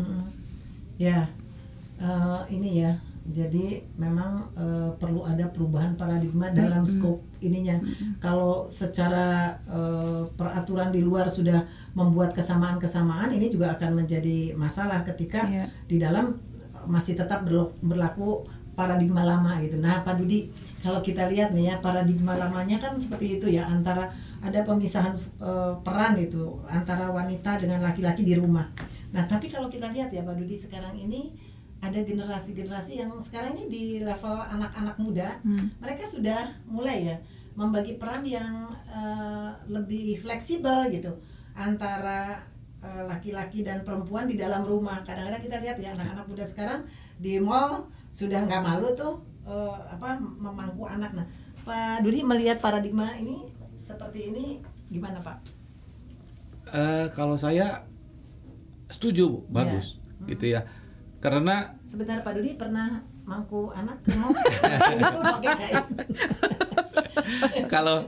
kalau saya bahkan apa ya, anak-anak tuh lebih, karena tadi ya, saya pernah sampai ngajar tuh nggak boleh di bawah jam 10, Bu. Karena istri saya baru melahirkan anak yang nomor 2, anak yang nomor 1 saya masuk ke TK. Jadi antar jemput dulu, Bu. Jadi semua saya ngajar di sore atau siang. Dan saya sempat nongkrong gitu di TK. Dan teman saya ibu-ibu semua. Berarti gitu. sebelumnya juga Pak Dudi mas sudah Iya. ini di dalam rumahnya sudah Iya. melakukan paradigma baru ya. Kalau saya memang karena saya senang dengan anak-anak dan kalau saya nggak masalah mengerjakan berbagi tugas ya dengan istri, Bu. Karena saya pikir tadi saya sepakat dengan Bu Ayu bahwa suami istri itu saling mengisi ya. Kita itu plus positif negatif yin and yang begitu. Sehingga ya memang perannya harus saling mengisi, ketika yang satu membutuhkan bantuan yang lain harus membantu. Iya. Nah itu sepertinya clear ya kalau seperti itu. Tapi Bu Ayu sekarang melihat secara umum, secara general Indonesia kan nggak cuma di kota besar. Apakah hal ini juga sudah mulai memasyarakat seperti itu, atau kalau kita lihat di lapisan-lapisan ya terkait dengan antara peran wanita dan laki-laki itu seperti apa sih kelihatannya saat ini gitu. Jangan di level yang ini ya sudah terdidik seperti itu. Secara umum masyarakat Indonesia, Bu Ayu pernah lihat di daerah-daerah seperti apa tuh? Variatif ya Bu ya. Saya pikir misalnya Aceh ya, karena saya sejak lama risetnya di Aceh dan masih sering bolak-balik ke Aceh. Saya pikir di Aceh itu betul-betul ini sekali ya, beda sekali laki-laki dan perempuan gitu ya. Agak mengagetkan, saya beberapa tahun di Aceh, ternyata kepala kampungnya justru banyak perempuan misalnya. Kemudian yang belanja ke pasar justru laki-laki gitu. Kalau ada hajatan bersama justru yang masak laki-laki gitu. Jadi peran-peran domestik yang stereotipikal itu nggak terjadi. Tapi misalnya di tempat lain ya, jadi mungkin setiap tempat ada karakter berbeda. Mungkin yang bisa, kalau bisa dibilang faktor yang mungkin masing-masing bisa menentukan itu secara signifikan, misalnya faktor ekonomi, kemudian faktor budaya di tempat masing-masing. Kalau tentu saja kalau misalnya ekonominya semakin sulit, ada pilihan-pilihan yang mereka harus buat dalam hitung-hitungan pragmatis gitu ya. Misalnya tadi itu dengan kondisi kondisi ekonomi terbatas, ada pilihan menyekolahkan anak laki-laki atau perempuan. Nah biasa pilihan-pilihannya itu akhirnya jatuh-jatuhnya ke pilihan yang sifatnya patriarki itu tadi, mengedepankan laki-laki karena pemikiran bahwa laki-laki harus mensupport keluarga itu masih besar gitu. Kultur juga berpengaruh ya menurut saya ya. Di beberapa tempat nggak bisa seragam sih, tapi memang di masyarakat pesisir biasanya lebih egaliter, lebih melihat ini nggak ada masalah dengan peran laki-laki dan perempuan.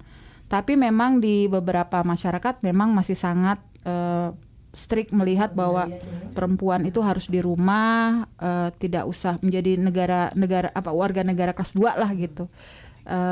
Jadi agak variatif sih Bu menurut saya. Pertama faktor ekonomi berpengaruh pada faktor pendidikan, tapi juga faktor budaya yang untuk masyarakat komunal agraris seperti di Indonesia masih menjadi satu pegangan dalam berkehidupan gitu. Jadi semakin dia komunal, semakin dia berpijak pada keluarga, biasanya akan makin lebih konservatif melihat peran laki-laki dan perempuan. Ya betul, mungkin masih ada PR ke depan barangkali ya untuk memberikan pemahaman tentang emansipasi tadi ya. Jadi emansipasi. Baik teman-teman bela negara, kalau dari perbincangan tadi emansipasi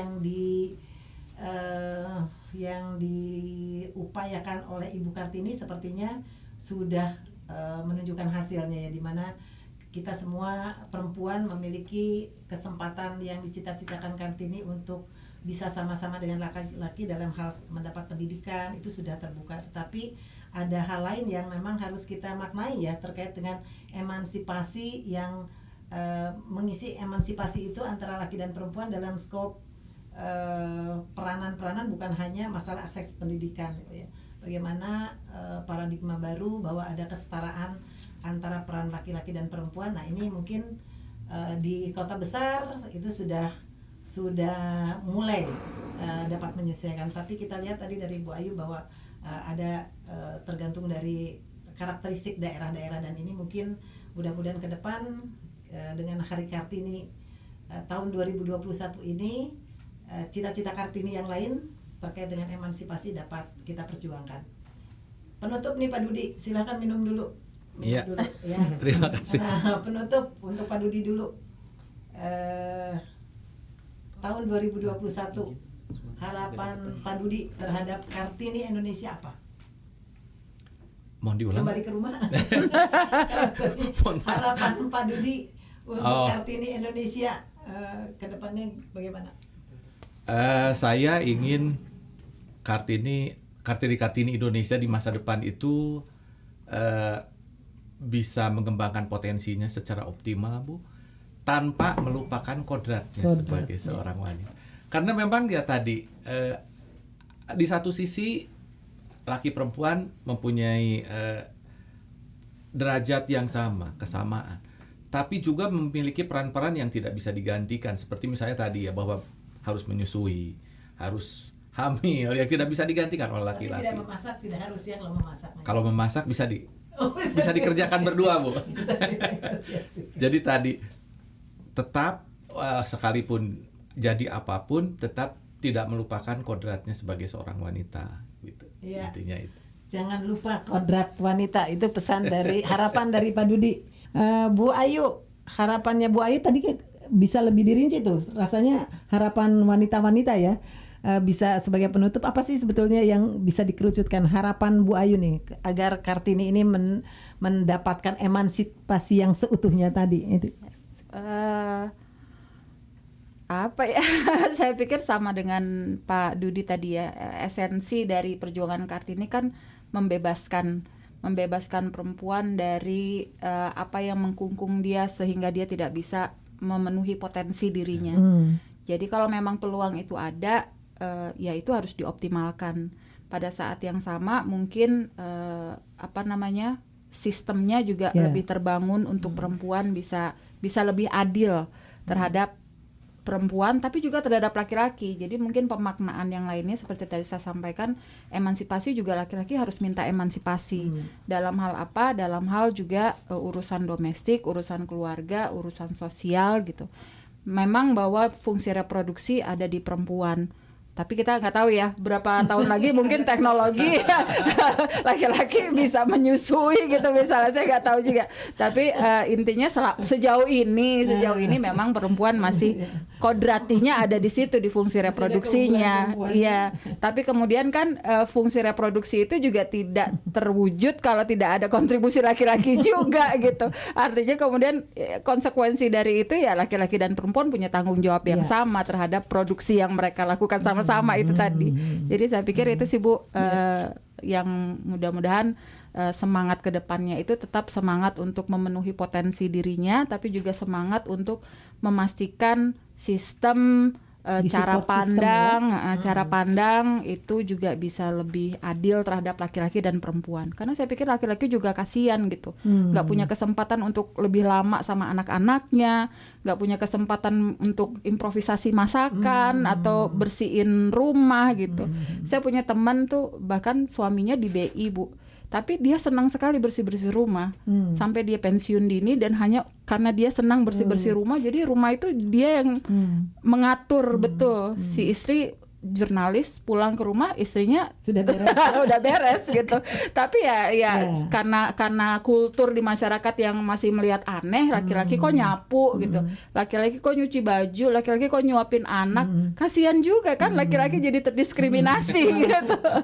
Itu Malah tidak mendapat emansipasi ya, Iya. melakukan sesuatu yang sebetulnya itu sah-sah saja sebagai pekerjaan laki-laki. Demikian teman-teman bela negara, silahkan disimpulkan sendiri. Tapi kita berharap bahwa emansipasi yang dicanangkan oleh Ibu Kartini ini itu adalah emansipasi untuk skopnya masalah ketika Ibu Kartini hidup ya. Nah, masalah emansipasi berikutnya tentu lebih berbeda lagi. Nah, inilah mari kita sama-sama agar emansipasi sepenuhnya baik untuk laki-laki dan perempuan ya Bu Ayu ya, Pak Dudi, betul. itu bisa kita perjuangkan kembali karena harus kita usahakan. Demikian, terima kasih Pak Dudi, Bu Ayu, terima kasih. Terima Sampai kasih. ketemu lagi. Terima kasih, Pak. Terima kasih teman-teman bela negara. Tadi kita sudah dengarkan perbincangan dari kedua narasumber ini terkait dengan Hari Kartini. Nah, saksikan terus sesi-sesi berikutnya diskusi tentang khusus Hari Kartini dari narasumber yang luar biasa. Salam bela negara.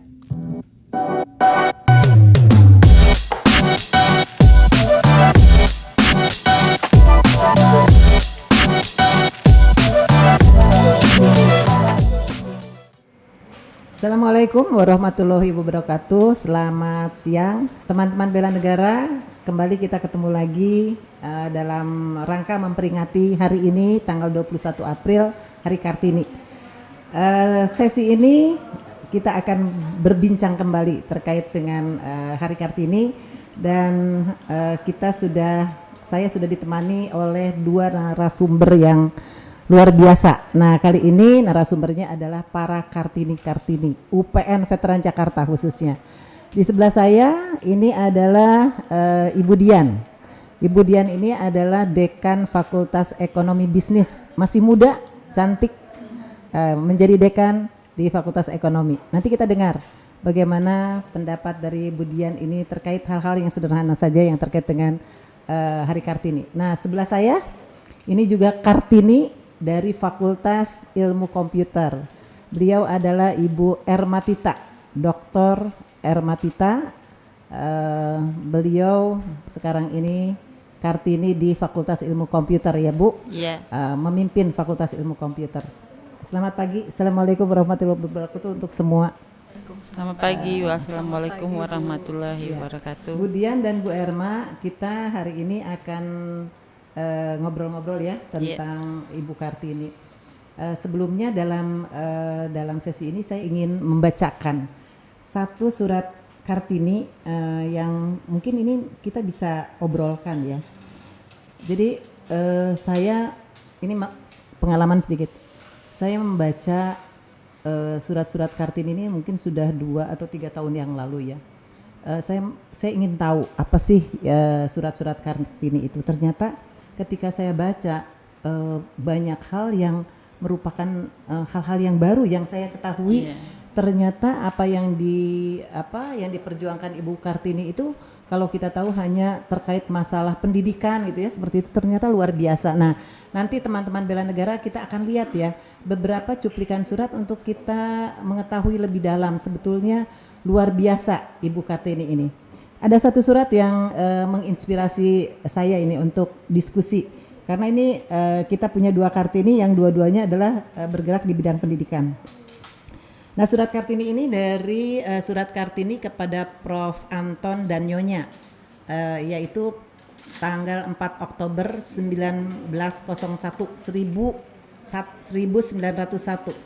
Nah, beliau menulis surat. Ibu Kartini ini menulis surat kepada Prof. Anton dan Nyonya. Isinya seperti ini. Kami di sini memohon diusahakan pengajaran dan pendidikan anak-anak wanita.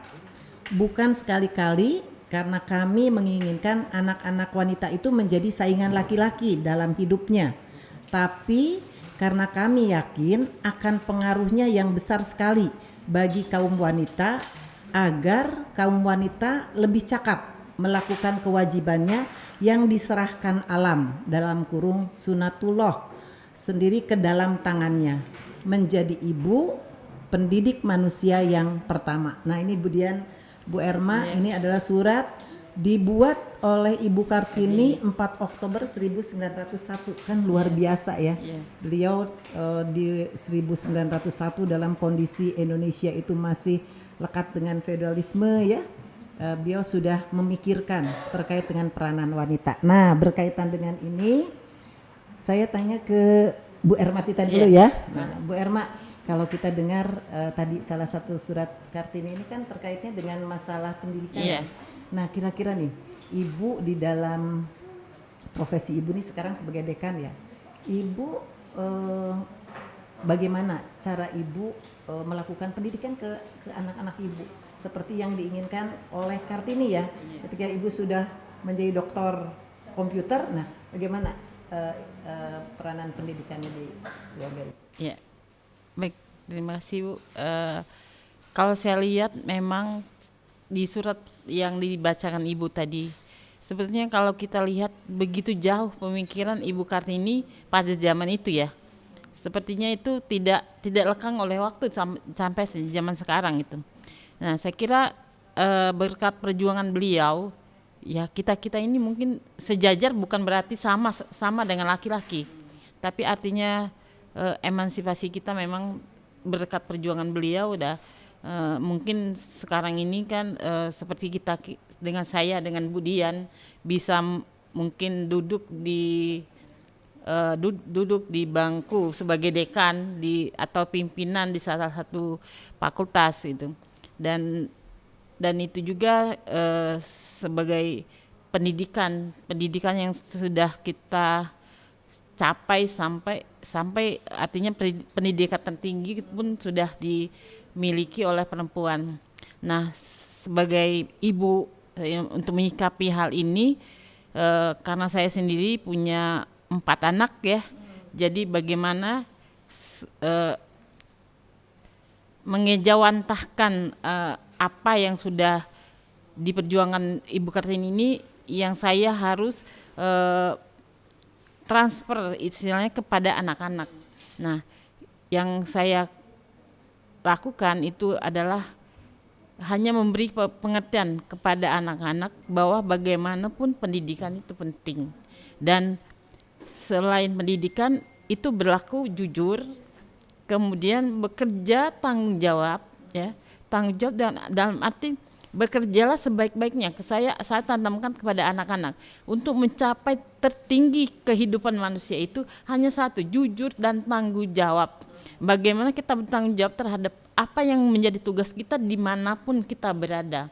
Nah, itulah yang saya tanamkan sebagai ibu, karena sebagai ibu pun kita punya tanggung jawab banyak sekali dibandingkan laki-laki sebetulnya menurut saya ya, karena kita selain bekerja di rumah masih banyak yang tanggung jawab kita yang harus kita kerjakan. Tidak seperti laki-laki, kalau sampai di rumah ya tinggal ini aja gitu, duduk-duduk gitu ya. Kalau kita perempuan selain bekerja sampai di rumah harus masak ya, tetap harus artinya menjalankan kodratnya sebagai perempuan, dan itu bukan satu siksaan, tetapi itu adalah suatu kewajiban. Dan kalau saya merasakan itu adalah satu kenikmatan tersendiri sebagai ibu gitu ya, bahwa sampai di rumah kita masak kemudian menyiapkan makan, iya, kadang-kadang iya, kadang-kadang Bu kalau lagi pengen masak. Jadi untuk anak-anak, dan kalau anak-anak saya juga kadang-kadang kalau hari libur minta ibunya yang masak. Masakan apa Bu yang menjadi unggulan Ibu? Apa aja, kadang-kadang makan Bu, kalau pempek, somai gitu. Iya, beli tom yum, iya, tom yum gitu-gitu. Luar biasa ya. Iya. Jadi itu saya kira berkat perjuangan Ibu Kartini lah kita bisa seperti ini sekarang ya. Artinya emansipasi wanita, tapi bukan berarti wanita sejajar dengan laki-laki. Tetap kita adalah di bawah laki-laki. Itu yang terpatri di pikiran saya, dan kewajiban kita sebagai ibu bagaimana kita mendidik anak-anak kita supaya pendidikan di luar itu mereka bisa serap juga. Mungkin Oke. seperti itu. Ini ya luar biasa ya, bahwa ibu dengan kesibukan, kayaknya ibu sering pulang malam ya dari masih juga masih ketika pulang ke rumah masih menjalankan kewajiban seorang ibu ya. Mungkin tadi dengan ibu menyediakan waktu untuk masak gitu. Kalau ini ya, saya ingin tahu ketika ibu pulang ya ke rumah itu dengan sudah bekerja cukup ini juga ya, cukup lelah mungkin ya, ketika kerja cukup lelah di kantor. Nah kira-kira ibu merasa nggak punya dua fungsi ya, sebagai juga pegawai yang punya tugas dan kewajiban, tapi ibu juga sebagai ibu rumah tangga ya, sebagai istri, sebagai ibu rumah tangga juga punya kewajiban yang tidak bisa ditinggalkan. Kira-kira merasa ada kendala nggak Bu untuk menjalankan dua fungsi itu? Kalau saya sendiri merasa tidak ada kendala, karena saya itu berpikir bahwa apa yang dihadapi baru saya kerjakan gitu loh. Jadi saya nggak mikirin, nggak pernah merasakan kerjaan itu berat. Jadi dan saya harus bisa mana yang prioritas didulukan pekerjaan. Jadi walaupun itu adalah pekerjaan rumah dan pekerjaan kantor, jangan sampai terbengkalai, dua-duanya harus selesai. Jadi artinya ibu profesional aja ya. Kalau menjadi pegawai ya profesional.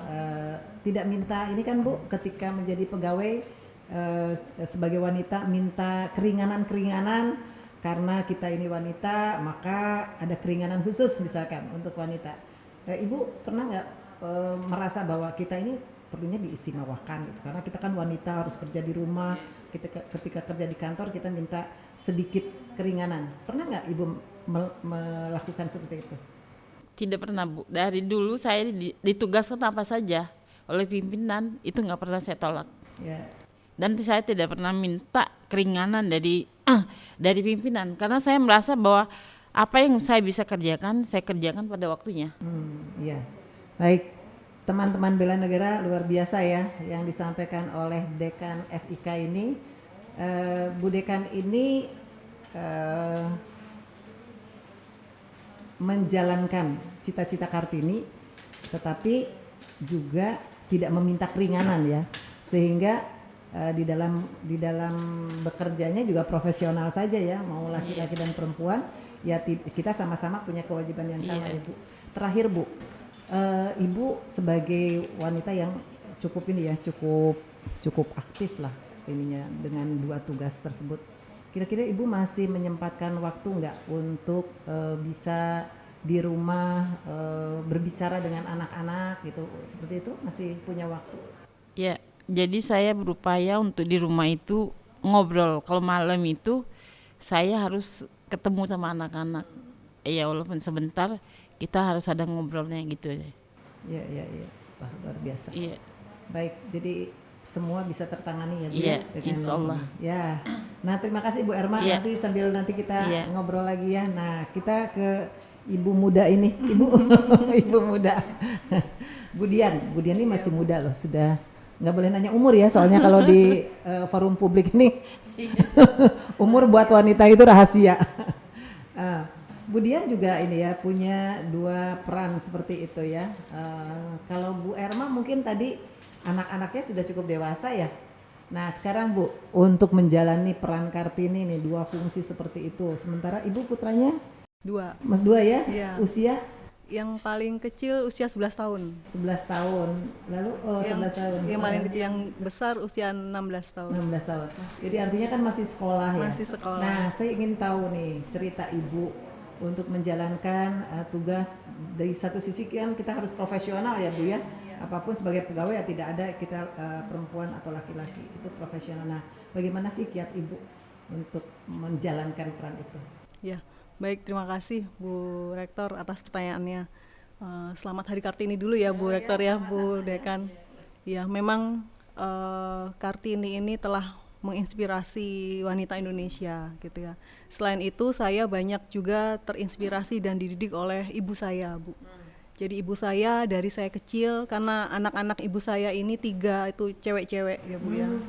Sehingga dari kecil ibu saya itu menekankan bahwa meskipun wanita gitu ya, tetap harus pendidikannya harus dikejar, terus harus mandiri, tidak boleh bergantung sama orang lain siapapun itu meskipun suami, seperti itu. Jadi memang dari kecil ibu saya menekankan bahwa sebagai wanita kita harus bisa menolong diri sendiri. Itu yang ajaran dari ibu yang saya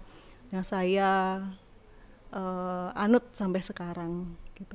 Nah, tentu saja Bu Rektor mesti harus bagi-bagi waktu, bagi-bagi curi-curi waktu untuk bisa ngobrol sama anak gitu ya. Dan untuk pekerjaan yang saat ini alhamdulillah diberikan amanah menjadi dekan, itu juga terus terang atas izin mereka juga. Saya memang minta izin ke mereka karena sebelumnya juga sudah banyak menyita waktu pada saat sekolah itu kan, jadi atas izin mereka semua, mereka menyetujui. Nah akhirnya ya memang harus bagi waktu Bu, bahkan ketika sekolah tuh anak saya ada PR tuh menunggu bundanya. Jadi bundanya pulang jam berapapun, alhamdulillah mereka pengertian gitu Bu ya. Jadi sabar, tidak pernah protes, tidak pernah marah-marah. Artinya pengertian gitu, tidak. Nggak pernah dikomplain ya sama anak-anak? Nggak pernah. Sama suami Bu, dikomplain nggak? Suami ya sebelum maju menjadi kemarin dekan tentu minta izin beliau juga gitu ya. Beliau menyetujui dan mendukung penuh akhirnya seperti itu. Dan bahkan beliau mendukung itu dengan kalau biasanya saya yang ikut rapat ke sekolah anak dan lain-lain, beliau menyupport. Kalau saya tidak bisa karena alasan pekerjaan, beliau yang hadir rapat sekolah dan lain-lain. Cuman ketika dengan anak yang besar itu selalu ingin bundanya yang datang. Jadi saya sebisa mungkin menghadiri undangan apapun itu dari sekolah. Kemudian kalau itu tadi yang saya jelaskan ya Bu ya,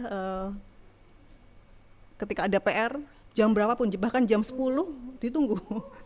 Jam 10 sabar ya Ibu ngajar anak-anak. Jadi mungkin nggak pede Bu kalau nggak ada bundanya, padahal itu bisa dia kerjakan. Jadi itu sih harus bagi-bagi waktu. Jadi artinya dua peran untuk wanita sekarang ini nih diwakili Bu Erma dan Bu Dian. Semua bisa dijalankan ya. Tapi sepertinya memang seperti yang disampaikan Bu Dian ya, itu bisa berjalan harus disupport ya sama di keluarga juga. Nah, Bu Dian support dari anak-anak, sepertinya sudah memahami. Lalu support dari suami gitu ya, itu tentu jadi penting ya Bu ya untuk ini. Nah kira-kira Bu Dian nih sekarang ya sudah, mungkin Bu Erma juga tidak mungkin dah rasanya bisa sampai ke titik capaian sampai saat ini kalau keluarga tidak mendukung ya. Nah kira-kira di lingkungan kerja Bu, di lingkungan kerja Ibu kan sebagai pimpinan di satu fakultas ini membawahi juga ya beberapa teman-teman yang laki-laki misalkan. Nah itu kira-kira gimana Bu? Ada strategi Ibu nggak? Karena kadang-kadang juga tidak mudah mungkin ya menerima pimpinan perempuan misalkan. Iya. Ya kebetulan memang di ekonomi ini yang sekarang ini wadek-wadeknya juga banyak yang perempuan. Cuman ada para kajur dan wadek 2 laki-laki. Cukup kita tegas saja Bu, jadi tegas dan sesuai porsinya gitu ya. Dan kita harus juga mengendalikan emosi ya Bu ya, karena seperti yang kita tahu ya, kalau wanita itu kan ada saat-saat tertentu kadang emosinya lagi tinggi-tingginya, itu seperti itu. Artinya ketika menjunjung suami, terbawa ke kantor. Intinya ya sebisa mungkin kita profesional gitu ya, menempatkan diri, tidak terlalu bosi ya Bu ya. Jadi mereka itu kan juga rekan kerja seperti itu, jadi profesional saja. Nah itu yang membuat mereka beliau-beliau ini, para pimpinan yang laki-laki ini akhirnya juga memahami dan memberikan kerjasama yang luar biasa sesuai porsinya seperti itu. Kuncinya adalah profesional. Profesional. Ya. Jadi rekan kerja juga bisa, rasanya sudah nggak ada ada perbedaan lagi ya di dalam pekerjaan kita antara laki-laki dan perempuan. Semua sepertinya sih ya lihat aja kinerja masing-masing, tidak melihat lagi laki-laki atau perempuan ya. Bu, tadi di awal saya menyampaikan satu surat ya terkait dengan pendidikan. Ibu mungkin ada nggak surat favorit dari Bu Dian dulu surat favorit dari Ibu Kartini yang surat ini menginspirasi Ibu. Iya. Ada surat, boleh Bu dibacakan Bu? Ada Bu, Ya.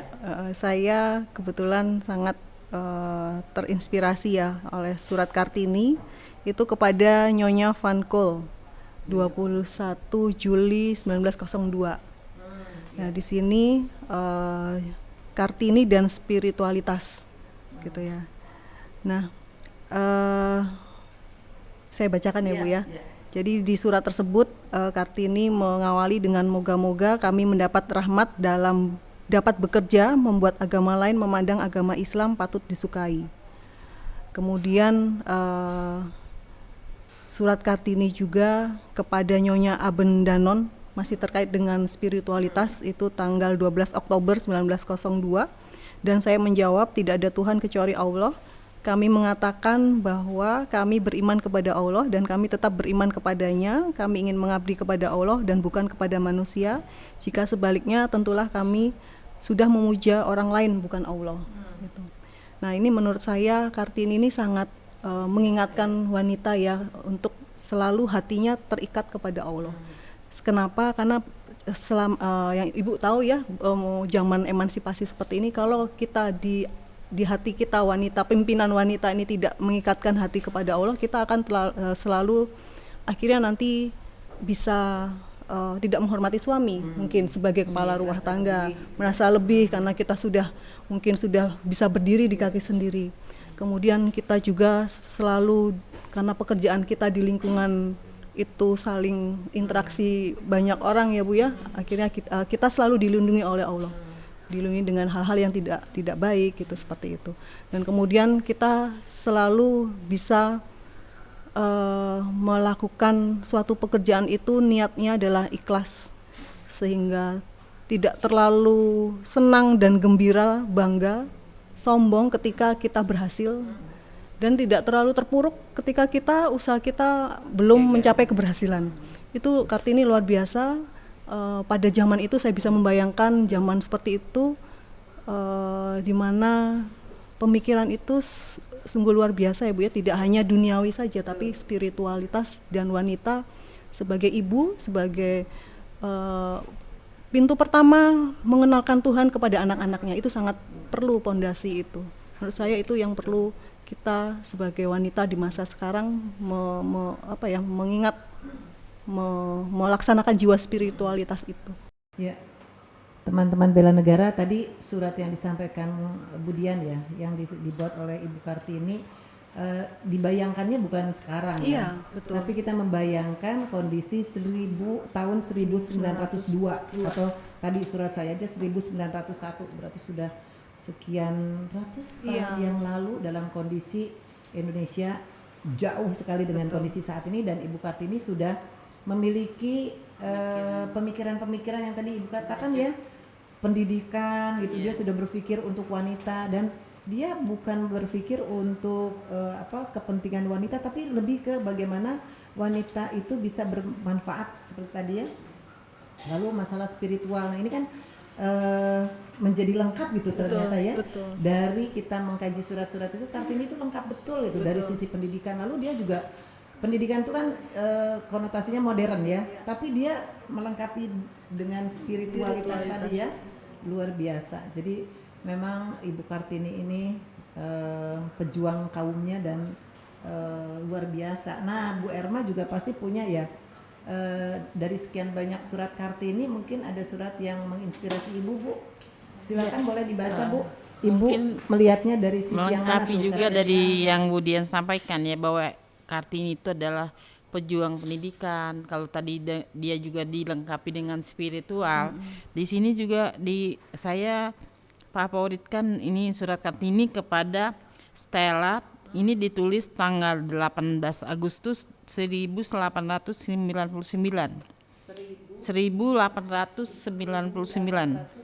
Iya.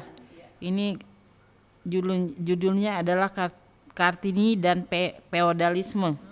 Nah, kalau di sini disebutkan bahwa bagi saya hanya ada dua macam keningratan bagi Bu Kartini. Jadi keningratan itu adalah pikiran. Jadi dan Satunya lagi adalah keningkratan dalam hal budi, akhlak gitu ya. Tidak ada manusia yang lebih gila dan bodoh menurut persepsi saya daripada melihat orang membanggakan asal keturunannya. Nah, apakah berarti sudah beramal soleh bagi orang yang bergelar apa macam graf atau baron. Kemudian tidaklah dapat dimengerti oleh pikiranku yang picik ini. Jadi menurut beliau ningrat itu tidak ada. Ya, tidak juga dengan keturunan, tidak juga dengan mungkin rasisme kalau seperti sekarang ini. Jadi tidak ada yang lebih mulia daripada orang itu punya pikiran dan budi. Jadi apapun di dunia ini kalau kita punya pikiran dan punya budi, artinya pikiran yang bagus tapi tidak diikuti dengan budi akhlak yang baik, ya itu akan terpuruk juga. Tapi orang berakhlak tidak punya pikiran juga tidak bisa bergerak. Nah, mungkin itu kalau saya favorit sekali dengan surat ini dan betul menurut saya bahwa manusia itu harus ada keseimbangan antara pikiran dan akhlak. Bahwa budi itu harus di akhlak itu harus benar-benar dipertahankan, nantinya itu yang perlu.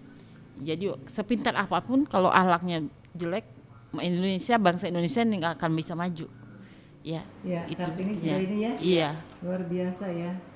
Dia ningrat, tapi buat Kartini itu interpretasi ningrat itu bukan ningrat turunan, tetapi ningrat dalam hal pikiran ya. Dalam pikiran dan budi. Luar biasa sekali. Nah, teman-teman bela negara, mudah-mudahan dengan waktu sedemikian singkat kita bisa obrolan ini bisa memberikan perspektif yang berbeda tambahan ya, pendalaman untuk bagaimana sebetulnya figur dari Ibu Kartini ini tidak hanya sekedar beliau itu adalah memperjuangkan hak untuk pendidikan, tetapi beliau secara pribadi pun dari sisi spiritualitas, dari sisi keterbukaan itu muncul itu di dalam surat-suratnya. Terakhir nih Bu, untuk Ibu berdua, ini kan kalau Kartini tadi ibu ini kan punya dua fungsi yang kadang-kadang mengorbankan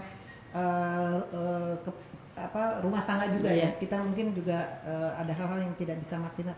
Nanti pertanyaan saya, kalau nanti ibu punya anak laki ya? Ibu kalau punya mantu mau nggak ya mantu ibu itu kayak ibu, jadi banyak kerja di luar, kadang-kadang anak nunggu sampai malam belum pulang. Nah, kira-kira boleh nggak Bu mantu ibu nanti seperti itu? Jadi boleh, asal anak saya bahagia diurus, masih tetap mengutamakan anak saya, tentu saja boleh. Justru bangga ya, karena kita kan sudah alur berpikirnya sudah berbeda ya Bu ya, seperti itu. Oke, jadi saja Ibu boleh. Silahkan teman bela negara, tunggu sekian tahun lagi mantu-mantu untuk Ibu Dian boleh kerja seperti Ibu Dian ya. Iya. Nah, kalau Ibu gimana Bu? Ibu kan punya ini ya anak laki yang sudah menjelang mau cari mantu juga. Iya. Nah, kira-kira benar nggak Bu? Kerjanya istrinya itu ya seperti Ibu, pulang mungkin nggak sempat masak juga gitu. Jadi kalau menurut saya sih bagaimana kebahagiaan mereka gitu. Jadi kebahagiaan orang itu mungkin berbeda-beda. Ada yang suka masak, maunya masakan istri. Ada juga yang udahlah nggak usah, kita bisa masak dari luar. Iya gitu. Kan ada juga, tergantung dari mereka. Bagaimana komitmen mereka, bagaimana mereka bisa memanage supaya memberi kebahagiaan bagi mereka sendiri. Jadi kita tidak bisa membatasi juga Bu. Jadi sama dengan Bu Dian ya, terbuka aja ya. Yang penting anaknya mau bisa nerima ya. Tapi mudah-mudahan mereka juga bisa menyesuaikan dengan kemajuan sekarang ya. Kalau ibunya boleh bekerja, kenapa istrinya tidak boleh bekerja? Baik teman-teman bela negara, itu pertemuan obrolan ringan dengan dua ibu yang luar biasa ini, Bu Dian dan Bu Ermatita. Sampai ketemu lagi di sesi berikutnya. Terima kasih Bu Dian dan Bu Erma. Selamat Hari Kartini, sukses selalu ya, supaya bisa membanggakan Ibu Kartini juga. Terima kasih. Assalamualaikum warahmatullahi wabarakatuh. Waalaikumsalam. Yuk, salam bela negara. warahmatullahi Salam bela Salam negara. bela negara.